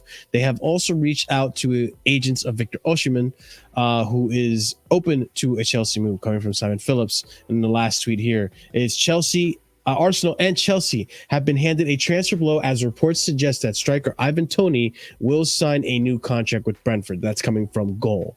What I will say, if this last tweet is true, I'm going to criticize Toney like I criticize Harry Kane. And that criticism being that this guy does not want to compete at the highest level. Or, if this is the case that he wants to stay at Brentford. Alternatively speaking, maybe it could be a thing of him and the club just agree a new deal just for the sake of trying to increase his transfer value. But that doesn't still like that might be risky not to help. Guess what? That's what happened with Caicedo. Essentially, I know, yeah, but it might not work out because he's 28 years old, right? And maybe clubs now would just go for Osimhen or something. You know, the thing is, think about it from this point of view, right? He signs the new deal in January. He proves him. Let's say everything goes according to plan, and he proves that he's still at the top and he's still at his very best. Yeah. Then come the summer, how much can he go up to if he signs a contract? By the way, because he's 28 years old. Bro, honestly, if he signs level monies. you're probably looking then for Osimhen level money for him. But plus, because of the fact, guess what? He's pure proven too. Yeah, So and he's English as well. Any team in the EPL, that needs a striker at that point, they're gonna have to pay the big bucks for him, whether they like it or not. They're looking at So Chelsea from probably that- like, hey, Todd Bowley. No, so I that's why for just me gonna from point that. out as well. I don't think this last bit is true, like at all. Like he has made it. He's made it very clear that he wants to leave. So I don't see any reason why he would sign a contract. That means that, like, that gives then Brentford leverage for him. Oh yeah, that's true. Like, I just think for right now, me- when does his contract end? In 2 years. I don't know. You know, I can check. Right now, it's probably 2 years or less. I think it must be 1.5 or something Yeah, like something that. like that. Yeah, I think after this season, yeah, it's 1 year. Yes. Yeah. All right. Yeah, so his perfect. contract ends next, Yeah. not the summer coming, the summer Next after. summer, yeah. Yeah. Cool. Yeah, summer That 2020, basically means 2025. that they have the next from January. They have 2 transfer windows to sell him, or they lose him on a free. They should. You still get a good amount because what was the rumored No, amount but no, that they Marshall, that's want? my point. It's 80 like, to 100. right now, he has all of the power in terms of like they don't even have to sell him in January, by the way. Like, and I'm not saying he's going to leave in January. I think he will, but I'm not going to like say it's a definite. I can tell you that I don't see any reason why he'd sign a new contract. Maybe he loves it at Brentford, man. No. Kind of But like he wants to leave. He's loving it Yeah, at Spurs. No, you know what it is? I feel like a lot of this Yeah. news about Toney and like some of the early news about the club, you know, not being that high on him. It just feels like for me, it's less and less likely that he comes to Chelsea. I do think it's really less likely he comes to Chelsea. I feel like if it's between Chelsea or Arsenal, he's choosing Arsenal. Yeah. It's not just even Chelsea or Arsenal thing. I don't think the club ourselves are starting to be are starting to what's it called? I don't feel like they I don't know if they're A, willing to get into a dogfight, and B, if they see the hype or the value of him Or did you say compared to drug fight? maybe the other guy. A dogfight Oh, of him, like you know, I know like what a you battle mean. with Arsenal, or a battle of Arsenal with him essentially. But like I A don't bit know, more, man. yeah. Yeah. Essentially, I don't think they rate them anymore, man. I don't think they rate him as high as maybe Arsenal essentially. I mean, it seems like Paul Stanley rates him, but at the same time, like, I feel like Osimhen, it falls more into that category of the style that they're looking for, mostly heavily weighed in by the age factor, I think. Because Osimhen, it falls into that bracket of like mid-age, like 23, 24-year-old versus Ivan Toney, who's going to be 28 soon. I can't I lie to think you. so,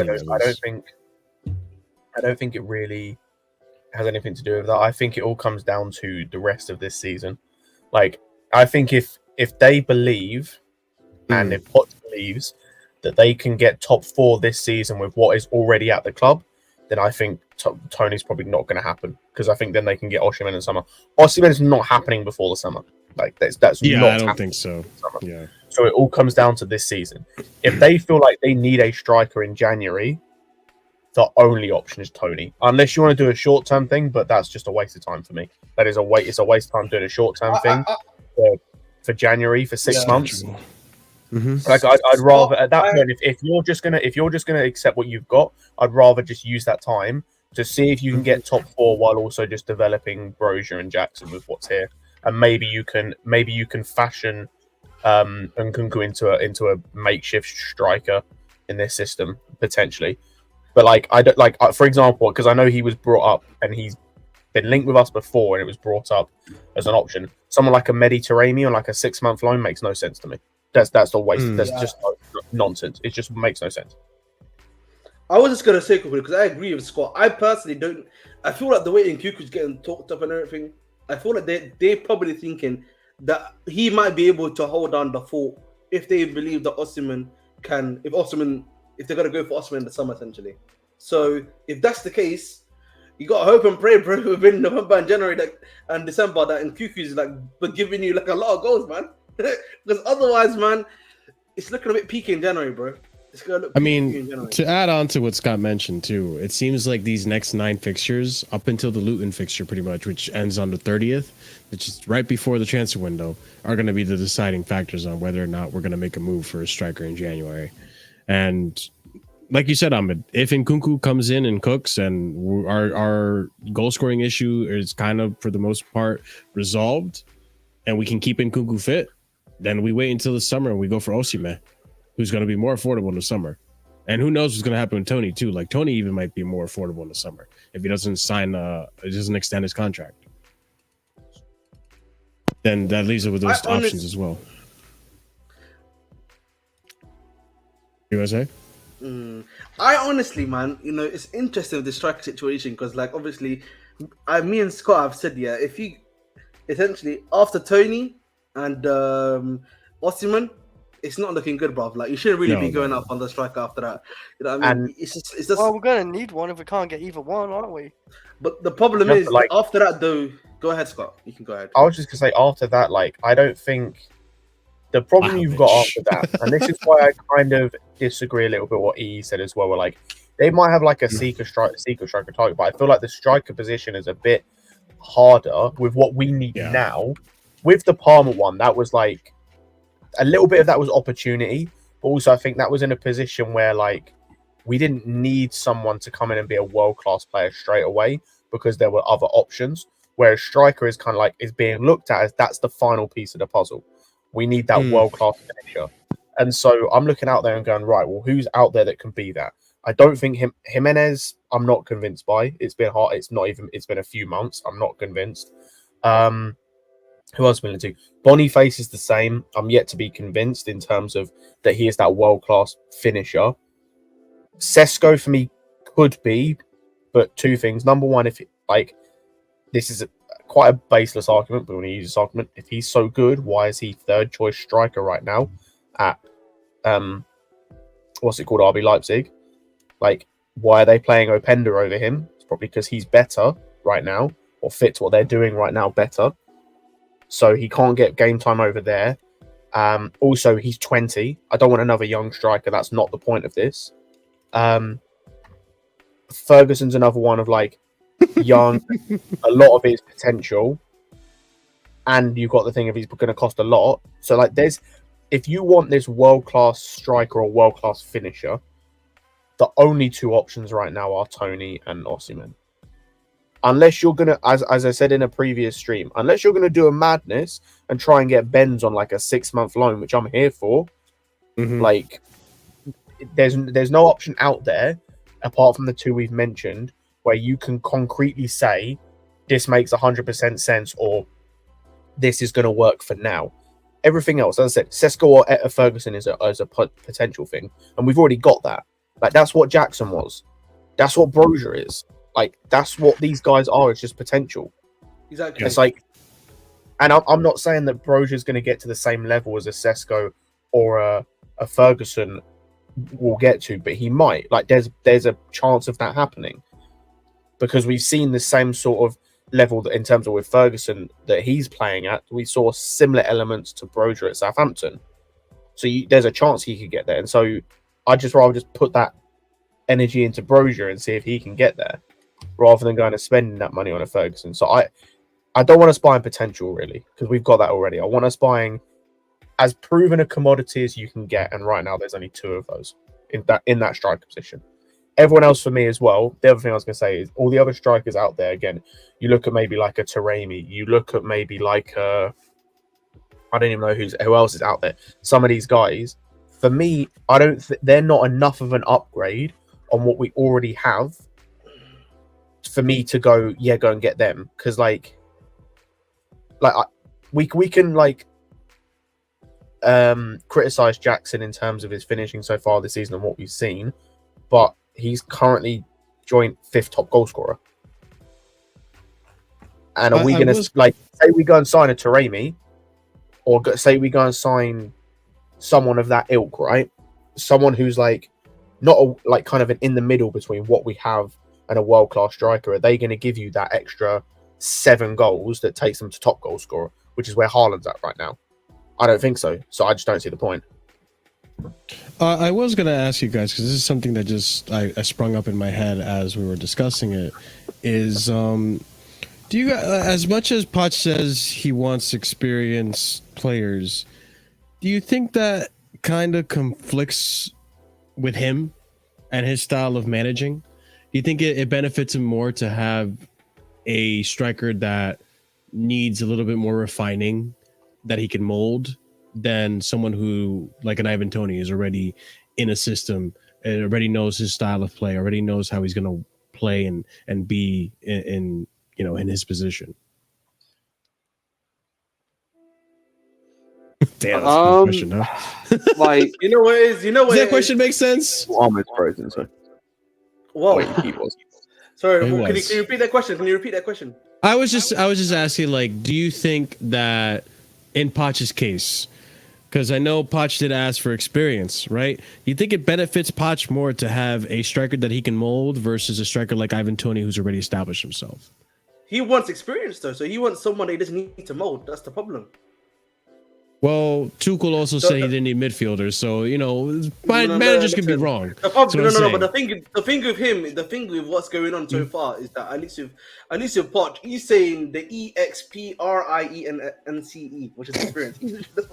We're not saying he's only asking for experience. Tuchel was just like, I don't need midfielders because he was tapped. You know what I mean? He was just tapped at Chelsea about midfielders. Centre backs, the more the merrier. But midfielders, we like it. Now. Yeah. But like. The problem, I think I just wanted to go back to a point about the striker situation, which is that right now they're just prospects right now in the market, innit? Sure. If you haven't got Haaland, Mbappe, and then we spoke about Osimhen and Toney, you've only got a bunch of prospects. And then you've got strikers who are basically missing, who are very good at one thing, but then everything else is just like -5 essentially on all other stat points. So that's the problem that you're stuck with right now. But again, part of the reason I asked that question too is because I have a little bit of hesitancy when it comes to giving Poch experience, simply based off what happened when he was at PSG. And I know that wasn't entirely his fault, but when he had egos in the locker room, there is an argument to be had that he did struggle with having egos like Messi, Mbappe, Neymar. Can I counter that point, though, Marshall? The problem is the point you're making, is that he came into that. He didn't come. He didn't ask for Messi. He didn't ask for those players, and he didn't. And he knew at PSG you had to cater to those guys. Right now, he's bringing in someone that he wants, and that he's saying, "I will listen. This is my main man. This is the guy I'm going to be looking after to be one of the guys in my team." Yeah, they literally brought Messi under his nose. They did. Yeah, they did. I was going to say as well that I was listening to one of Rance's streams the other day with, I think it was with like all the United lot, like Saeed, Aaron, Flawless, etc. And something he said, like, I kind of understood and it rang true to me, where they were talking about like if Ten Hag got sacked and what they do and whatnot. And someone asked, would you take Graham Potter? And he said no. And the reason he said no is not because he didn't like him or anything. He said that he thought he was a good coach, but he wasn't a good enough, I don't know what the word he used, but basically he couldn't handle egos. And he said the thing with the people with with ego, player manager, is those players that have egos are going to be the big personality players, that they are going to be the ones that win you things. And it's like, so you need those people in your team. So like if Poch is another one who can't handle egos, then as I said, those guys with the egos are going to be the big personalities. Like 100% guarantee you Osimhen's got some ego. I'm sure. And 100% guarantee that Toney probably has some level of ego. Like Haaland has some level of ego. All these top guys at the top level have some level of ego. If you can't handle that, then we're in the same place we were with Potter, where it's like, cool, this guy can't handle the egos in the team. So if he can't handle the egos, then that means those big personalities, those match winners, because they're 10 tap with the egos, we can't have those in our team.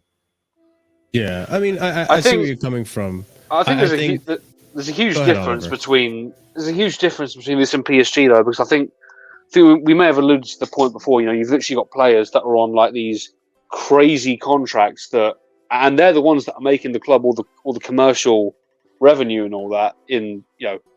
People are buying the shirts for Messi, Mbappe, Neymar. So if they don't want to press, then you can't go and cry to the owner and say they're not pressing, sell them. They won't sell them. So it's very, very different. Whereas Potter, literally, he needed goals and he alienated his best finisher. So that there's a huge difference, and the club were backing him on that. So I think there's a huge difference. Like I sort of see the link, but I think we need to see more with Poch as to like when he gets these guys, and it's a different environment to PSG. Then what can he do? I think we need to see it before we can predict. I get the PSG argument. I guess let me give you like another example of why I asked this question is I look at a manager like Poch and I see what he's done with youth. I've seen what he did with Harry Kane. I see what he did with Dele Alli, and I'm seeing what he's doing right now with our current squad of players. Whereas when Ancelotti came into Chelsea, Didier Drogba was already an established striker. But what Ancelotti managed to do at Chelsea with Drogba, and also what he did with, you can argue with Benzema too, is he managed to get the best out of that striker, really make him a really top goal scorer. And he was already an established striker. So when I look at Poch, like, do we get him an Ivan Toney, and do we expect? Well, hold on, real quick. Let me just land. If we give him an Ivan Toney, are we expecting him to get the best of an Ivan Toney, or would he get the better of an Osimhen, who is younger, maybe more moldable, because he doesn't have that ego that comes with adulthood? But he has both of those, though. Like he, in terms of the like moldable thing, he's already got that in Jackson and in Broja. So, like, he's already got that type of player, and again, I'm like going back to what you said, something you said earlier, Marshall, when we were talking about these players and whatnot, of like the whole point of this team is we're building a team where it's like the manager is almost interchangeable. So I don't really give a shit what Poch wants. I want not in a disrespectful way or in a case of like trying to criticize anything about him, but it's like the whole point of this team is I don't want it to be built around Poch. This team needs to be a fluid team where it's like, say Poch, for whatever reason, right? Let's just say that he needs some time away from football and steps down next, like not the summer coming, but the summer after. So we've had a couple of seasons of Poch. I need to then know that the next guy that's coming in, we don't have to change a whole thing. That was why we didn't get Enrique, because we had to change everything. True. So I don't want that. Like, and that's the thing is like, so I don't care whether you get Toney, whether you get Osimhen, where it's like, with these guys, they like he should be able to work with them. If he's such a great coach, you should be able to work with them because he's worked with youth. Like people forget, he worked with Ricky Lambert at Southampton. Like that was an older guy who'd been there for a while. Like so, he's worked with old guys before. How old was Ericsson when he was at Tottenham? I don't see he wasn't that young, was he? I would say Ericsson was probably 25, right? I mean, he was there before Poch, wasn't he? I think he was there before Poch. They bought him from Ajax before Poch. Yeah, but again, around about the same age that I think he was then. Osimhen is then, sorry. So like, Ericsson's 31 right now. When he was at Spurs, that was in 2013 is when he made that transfer. He would have been 21 then. Yeah, he was younger. Yeah. Jesus Christ, he was young. Yeah, right. Jesus, he spent a lot of time at Tottenham too. Goddamn, nearly 7 years. Wow. I mean, this is the thing with Poch. Like, we bought him to develop young players, and this is the thing. He had all them players. You know, he had a young Ericsson, he had a young Dele Alli, had a young Harry Kane, Son. You know, that's really what we were sold on. So that's why I was quite surprised when he first started coming up with us. We need experience, but. You know, hey, if this is what he wants, then fair enough. But it's got to align with it's got to align with the club's vision. And at the end of the day, I think us guys, especially Scott, has alluded to this before. Based on his player profiling, he doesn't deserve to have major fingerprints on these transfers anyway. Also, just going to point something out as well. Where's the evidence at Chelsea right now that he's developing young players? Exactly. I mean. Like so far at Chelsea, who would you say he is developing in a positive sense? Prior to this, I was going to say prior to this conversation, prior to this show, I was going to say Gallagher, but based on what you were saying with what happened in England, who is 23, doesn't seem like it's the case. Yeah, I would say Madueke because he's very inexperienced. No. My argument, by the way, is not. You'll see with my argument. My argument is not the fact that he is not developing players. My argument is the age. You just mentioned to me Gallagher, who come February will be 24, which is the same age as Osimhen. I just think he improved Gallagher. I don't think he's like developing him as a No, player. but no, he's developing Gallagher though. You mentioned as well Mudryk, who is also 23. Oh, sorry, 22. Will be 23 in January. 22, yeah. Now these are not, because this is the thing. And we've talked about it. Madueke is developing. Ugochukwu we've seen nothing of. Like he's been developing or honing Kukurea, who's 25. Like he's been developing and honing Palmer, but I'd argue Palmer's the only one I can like hear the argument for, but I also say something. A lot of it has to do with Pep. Well, yeah, like the guys he's developing, like I don't think he's developing the young players we've got. I wouldn't say he's developing in terms of the young players. And then apart from that, the guys he's actually developing are all mid-20s, which is the type of guys we're looking to bring in anyway. As Osimhen's 24 or 23, I can't remember, 23, 24. I just think some of the players around the same age as like Gallagher and Mudryk anyway. So that's what I'm saying. Like, it's not that he's not developing players, it's the fact that the guys he is developing are going to be the same age as Osimhen and the other guys we're looking at. So like, barring age though, like Jackson, he's had like what 3 professional seasons as a senior, and Mudryk what 2 to 3 as well. Like I look at like they are very inexperienced players, and he is like that's what they're not young, but like they are like inexperienced. So I think he is developing in a way like in that type of sense, but not like they're not 19 or whatever. They're not like straight out from the youth, are they? So, but he is doing somewhat of development with the team right now. Just not so much, I guess, as the people expected. Yeah. All right. I mean, that's a fair. I think we've come to a conclusion on this. We're obviously going to see what's going to happen with the team. We're obviously going to see what's going to happen when it comes to developing and with Poch and what striker is going to be happening. Doesn't seem like it's going to happen in January. So, but we will be, looking out and seeing what happens in the next 9 games with Nkunku, because that's going to be a big decider on whether or not Chelsea decide to get a striker, just simply because of the goals. But that being said, we're going to call it right here, ladies and gents. Another whopping show, another a beautiful Casually Chelsea show. Big up to the panel. We did it, boys. So, thank you everyone who was here. Big up to the Bridge 258, who is 10 subscribers, you said, away from 1,000. 10 away. So come on, guys. There's 37 of you watching. I'm sure there's 10 of you who have not subscribed to Ahmed's channel. Help him get to 1K so this guy can stop freaking plugging his show on my channel. I'm kidding, Ahmed. It's always love, man. It's all love. Always. But yeah, big up to Ahmed, big up to Scott, big up to Oliver, big up to Real Chris, and thank you guys for being here. As always, be sure to smash up the like button, as it does help out with the channel and the YouTube algorithm. I know right now international break is a little stale, so we're doing our best to give you some entertainment while the other channels are, waiting until the content comes up. So big up to you guys for being here. Be sure to also subscribe if you haven't done so already. We're on our way to 2.3K. Help us get to 3K after that. Hit the bell notification so you don't miss out when we do go live. Check out the links in the description down below for the Ahmeds channel, the Sarcasm City, my Discord, the Twitter, all that fun stuff. And also be sure to check out the memberships, as we have 4 different tiers starting at 99p. If you are a proper casual and higher, you get a shout out at the end of each show. And those are going to go to OG Turbo Jesus, Dark, Scott, Will, A. Solomon. Thank you guys for your continued support on the channel at the proper casual tier and higher. And also big up to everyone else who also is a casual and longtime supporter. You guys do help this channel keep on going. No raid today, so thank you guys for being here. Appreciate it. And as always, have a wonderful night. We'll see you soon and stay casual. Too gross.